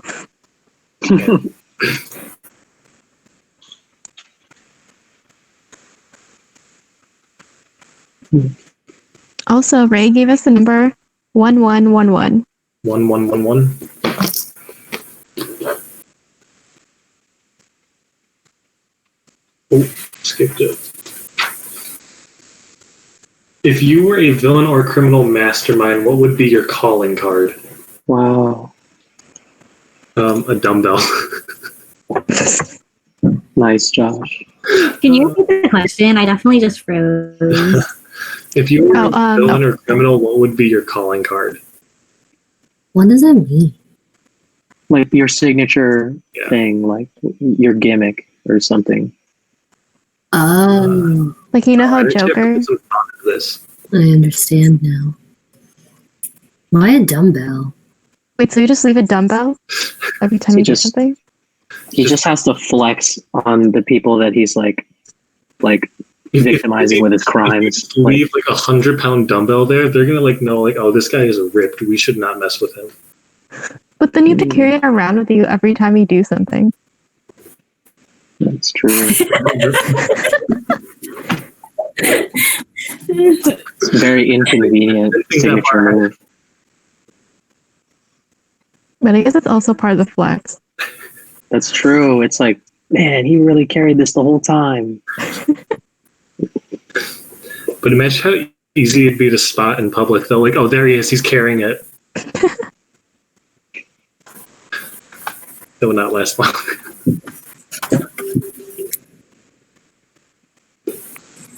What would be funny?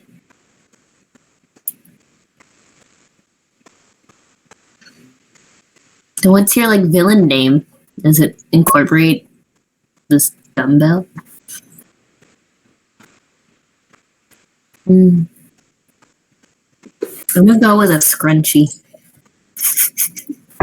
That's a good one. So what's the reasoning behind that? I don't know. I feel like I own a lot, and then I saw Marian's like scrunchie she gave me. Hmm.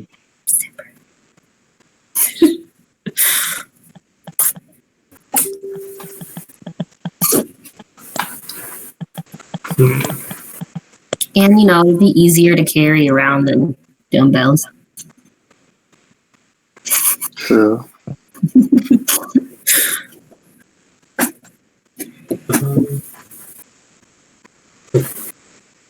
All right, let's do another question. I'm just gonna open the book, see what I get.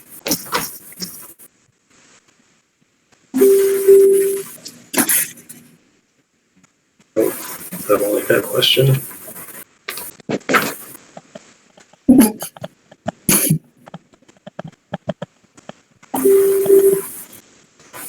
I'm just picking bad questions now. What is going on? If you had to describe yourself as a flavor, what would it be? Oh man. You know, like the red Starburst? I want to be that. She was ready for that one. That's not the first time she was asked that question.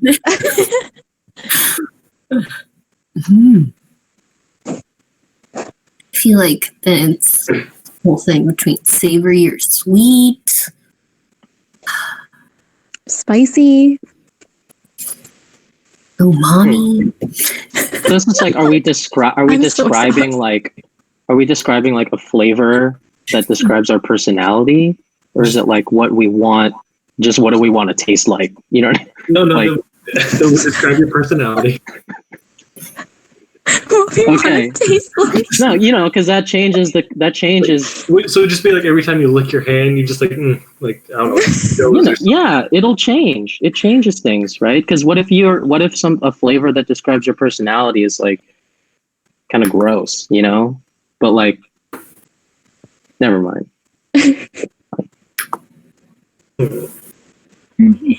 No, it's just The flavor? you want it to be. It describes your personality, but that's like what you physically taste like. Like if you were to like lick your. Yeah, Oh. that was. I mean, I just wanted clarification on that, but it makes a lot of more like. Maybe I didn't need clarification actually. So, like, are they licking? Are we, or is it like if we bite into? No, it's more okay. Don't worry about nobody's tasting. Like, nobody's tasting. I think it's just like, you know, what describes you. It's like a tag yourself, but with flavors. I don't know what I would choose. I feel like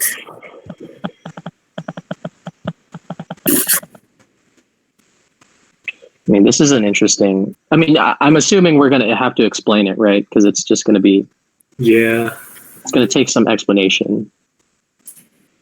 Or we don't. We just leave it up for. I was gonna say Kayla just said red Starburst and left it at that. Okay. Okay. I respect that. No explanation then. None needed.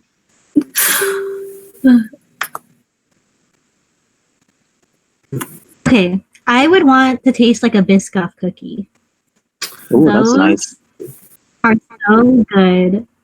And they're sweet. I would describe myself as sweet. Nice.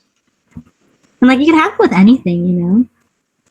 Coffee, ice cream. I don't know. I just really want Biscoff cookies now.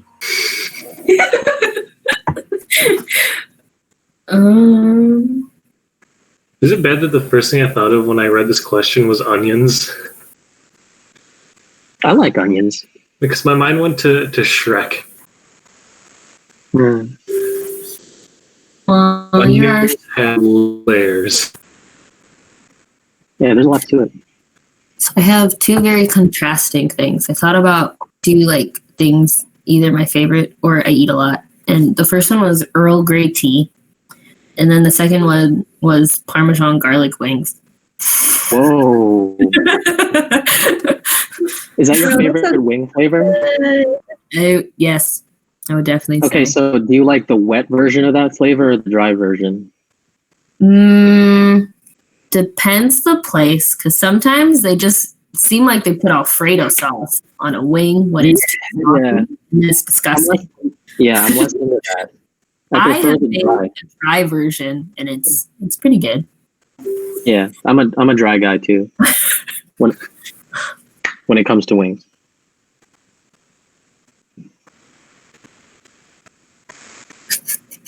But I don't know what flavor of food I would want to be though.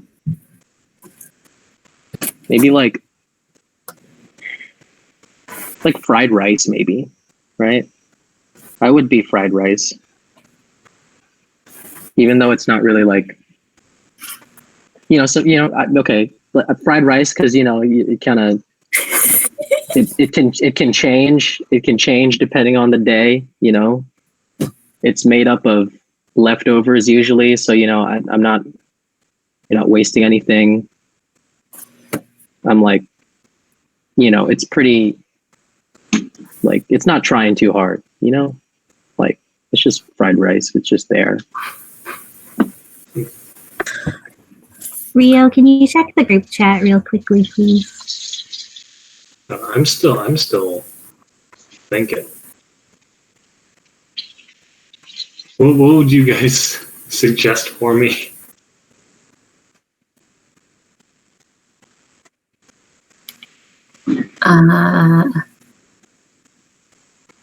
Don't know what Protein you're shake. I was really trying to avoid that. I was like, I don't know what your diet is to be like, this is your food. What's your favorite food? I don't want to say it now. Why? Protein. Is it a protein shake? Ew. What consists of like a good protein shake? Wait, what? What does a good protein shake consist of? For me, I usually, if I just am in a hurry, I take almond milk and I take my vegan chocolate protein powder. I do 2 scoops of that and I just shake it up real quick. Mm-hmm. Sometimes I replace the almond milk with chocolate milk for like right after a workout, which is nice. And then if I'm trying to replace the whole meal with it, I do almond milk, frozen bananas, peanut butter, flax seeds, and my protein powder. So there's variations to it. It's pretty good.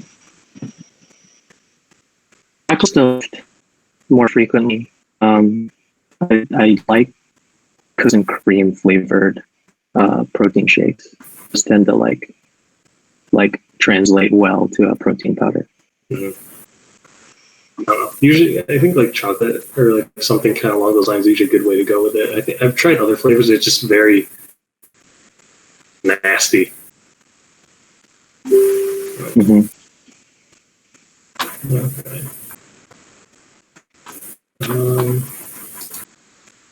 Okay. Do you guys want me to pick another question? Yes. All right. Kayla, give me a number.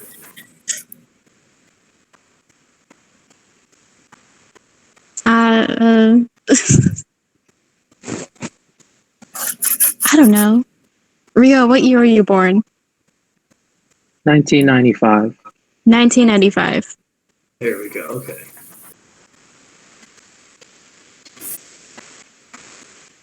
What do people pick on you about? Hmm.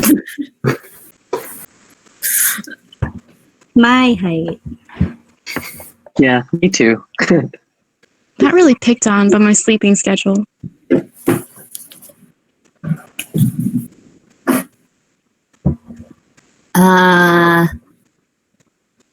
I'm bad at texting.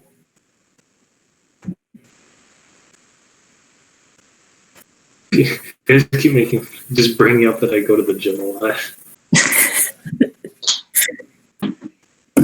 I don't think anybody really makes fun of me though. I don't really get no, people. You know what you guys make fun of me for? When I grow out a mustache. Oh yeah. Yeah, you get that every time. Oh God. I'm never gonna get to live that down, am I? No. Let's see. 1975. 1975. Oh wait, JJ asked, what's your favorite animal? Favorite animal? Ooh. A panda. There's a lot of great animals.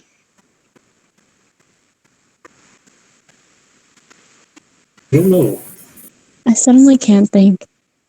I don't know why my mind is just going to moose. What's the plural form of moose? Meese. Mooses. Meese. Meese. That's gotta be right. I don't want it Meese to or be mooses? wrong. Both. Meese for sure, dude. Just sounds nice. If it's not already a word, can we coin it? We'll trademark it. The mascot of Mafa can be a moose. Can be Mises. Mises.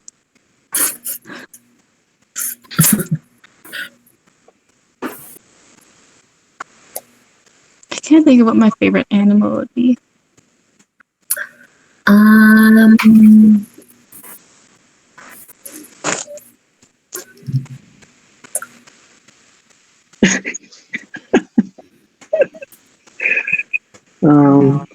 Were we right? What? Were we right? Is it Mies? Oh no, that's not a real word. I'm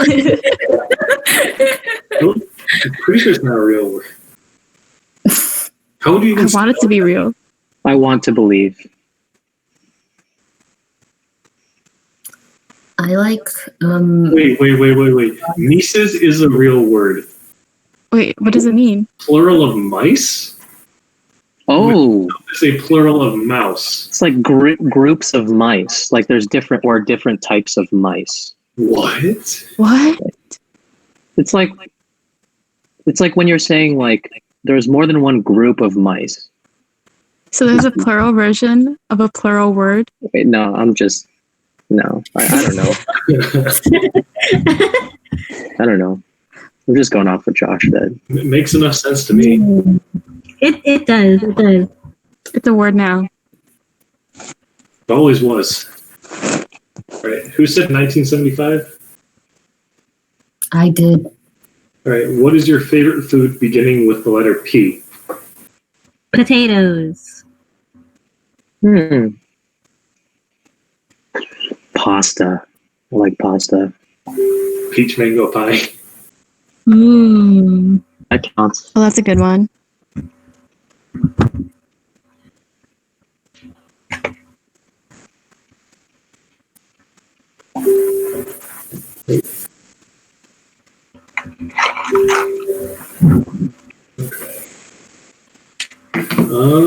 Let's see.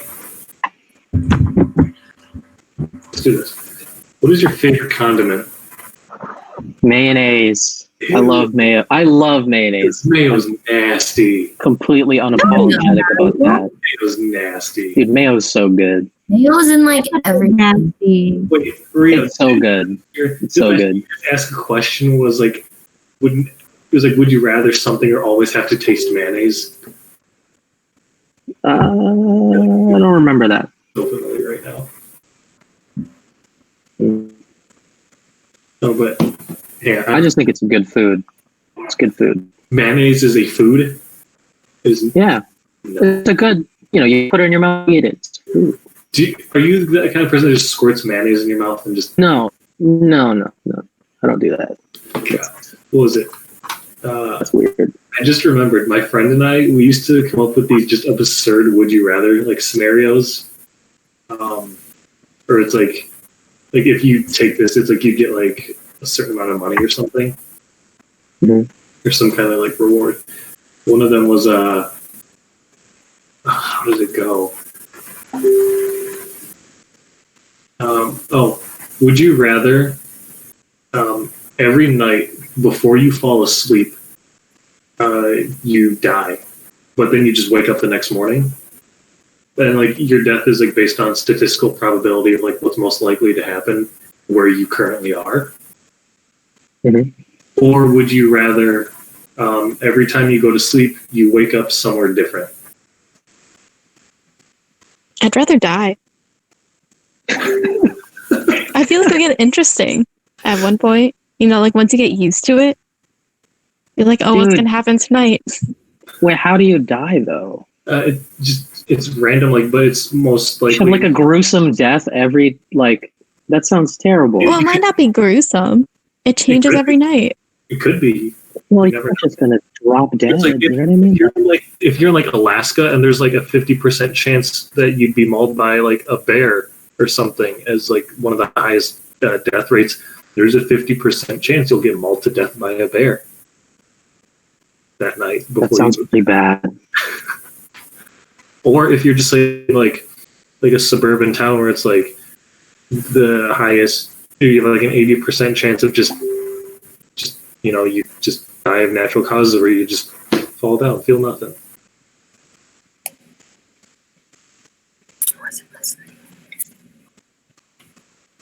What would it be?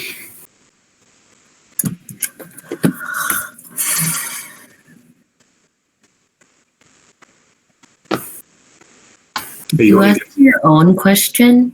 What? Did you ask your own question? Yeah. What was it? Would you rather every time you're about to go to sleep, you die, but then you just wake up the next morning, but your death is based on statistical probability of like what the most likely chances of death are in wherever you are? Or would you rather every time you wake up somewhere different?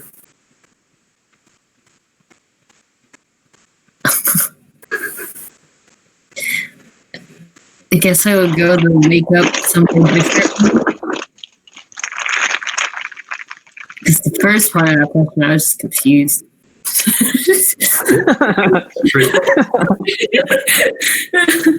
The second part seemed like an easy option.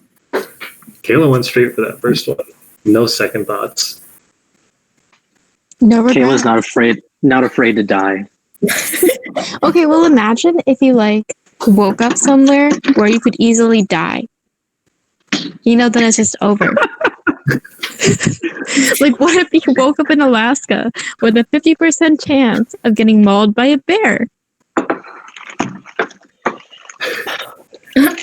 Kayla's. Oh my god.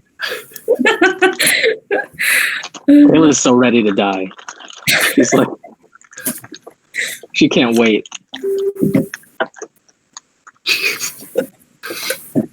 Why would you choose, Josh? Oh, I would die every night. Sounds so scary. Because at least I'll wake up in my bed. Okay, but the thing is, I feel like after you die, for a month straight, you'll just get used to it. Yeah, it'll get normalized, and then you won't really. I'd give it more than a month, but after a while. Is there like a specific mileage of where my body ends up when I like? Just anywhere on land.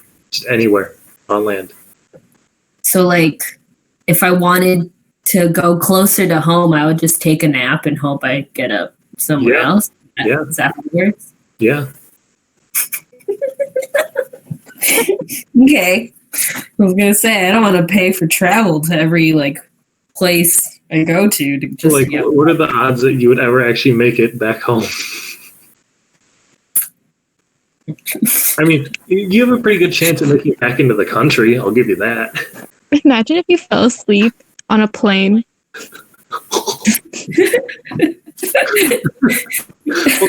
You wouldn't even need to use planes at that point anymore. I was gonna say now I would just have to like become an insomniac and just go to sleep when I feel like traveling.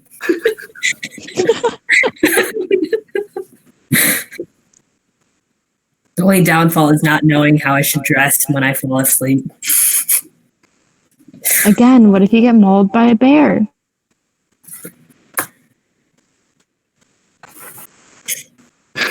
Bad. Violent, because you know what I mean. You're not dying of you're not passing away in the night. Like you're gonna, you know. I don't know if I'd want that. Okay, another question we got asked is number 3000. Number 3000. When you're sick, do you grin and bear it or just curl up in bed as much as possible?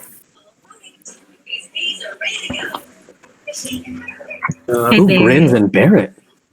Usually I just try to do that. I try to convince myself I'm not sick.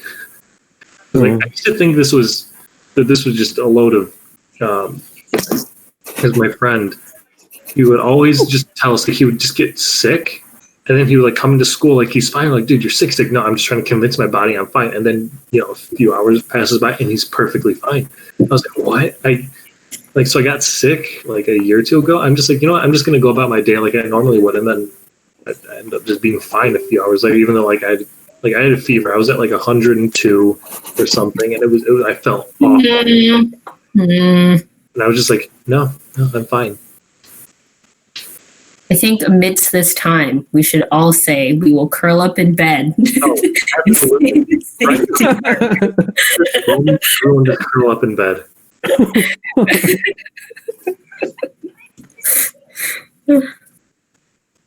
Some people they take medicine. Josh he just declines sickness. He just says no to it. There's this podcast I listened to, and they were talking about this because one of the guys, he would always he mentioned it. And it's like, you would make one of the worst doctors ever. It's like someone walks up and he's like, excuse me, doctor, I got diagnosed with cancer. What should I do about it? I was like, oh, just stop it. If only. That's how my mindset is. Like, if I ever get terminally ill, I'll just say, no, don't do that.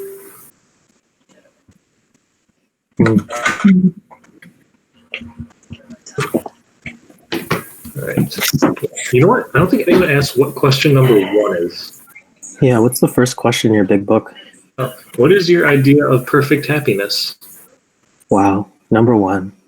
Number 1. Perfect happiness? I don't know. I don't think I can even imagine that. If happiness was perfect, does that mean that it is an objective point of view? Because to say perfect, that means it has no flaws. I'm assuming it's your perfect happiness. To you. Fine. We're just trying to have fun here, Maddie. You're just trying to ruin it. Someone else go. Question. Answer it.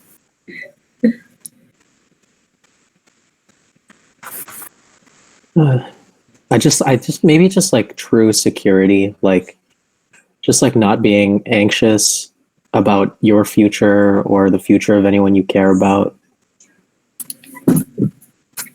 I don't really need anything. I just want to not be. Yeah. I just want to not be worried about stuff. That's pretty much what I was thinking too.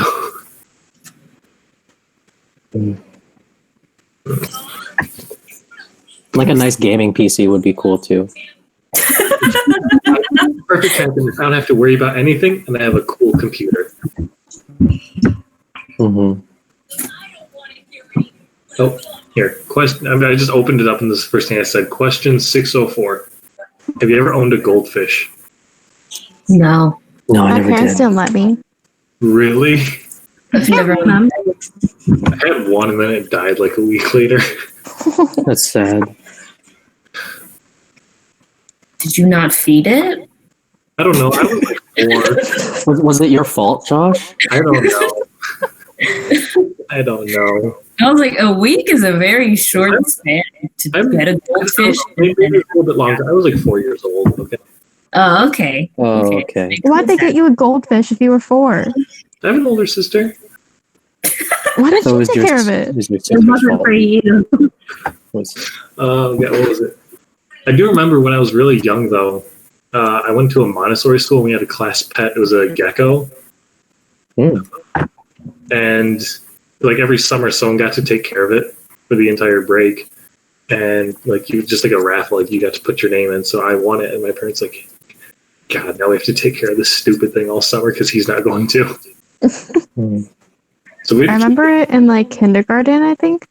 I think we had like a stink bug as a class pet. What? Why? Yeah, it was so weird. Oh, and what is kindergartners that? were like obsessed with this freaking stink bug. Oh man. Why? I really don't know. Hmm. Back when I went to preschool in the Philippines, we had oh wait, was it first grade? I don't know, but no. It was like kindergarten. My bad. We had a pet turtle. That's like one of the few. I have like 2 memories from there. I had the memory of like really being interested in that pet turtle, and it was really smelly, and I got bullied because I wanted to play Power Rangers with this group of boys, and then I didn't. I joined the group too late, and I couldn't pick a Power Ranger, so I couldn't play with them. I still What remember does that have that. to do with the turtle?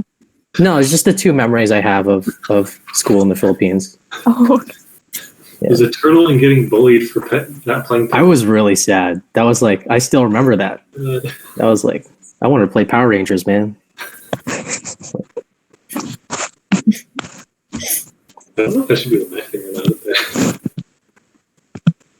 All right. Let's do 1701. Where's that?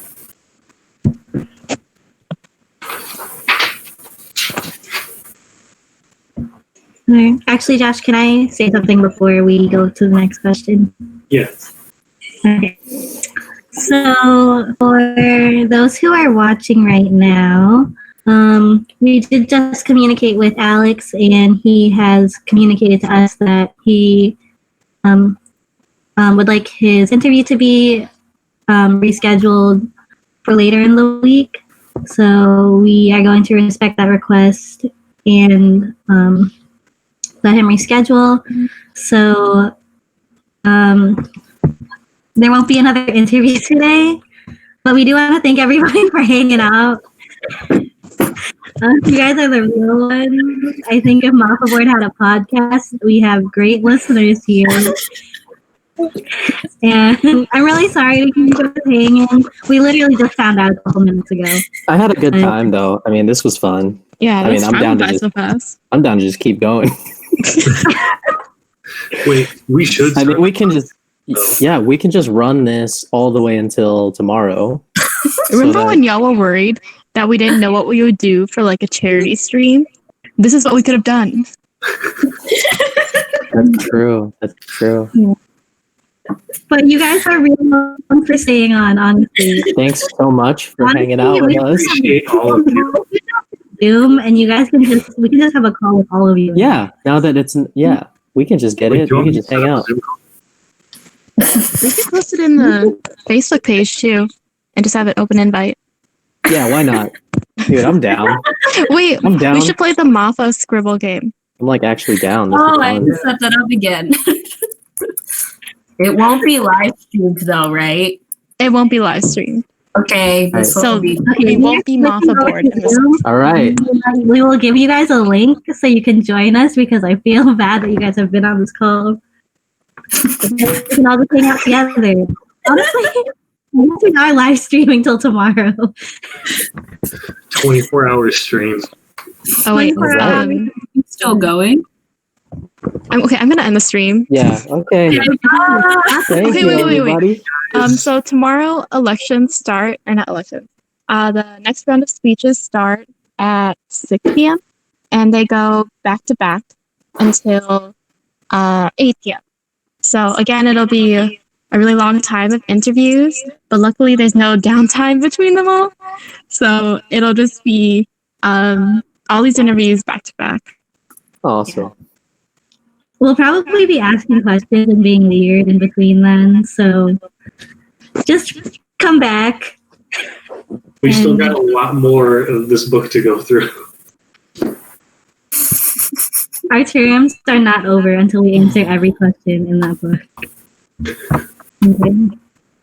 Okay, thank you guys. Join us on Zoom. Thank you.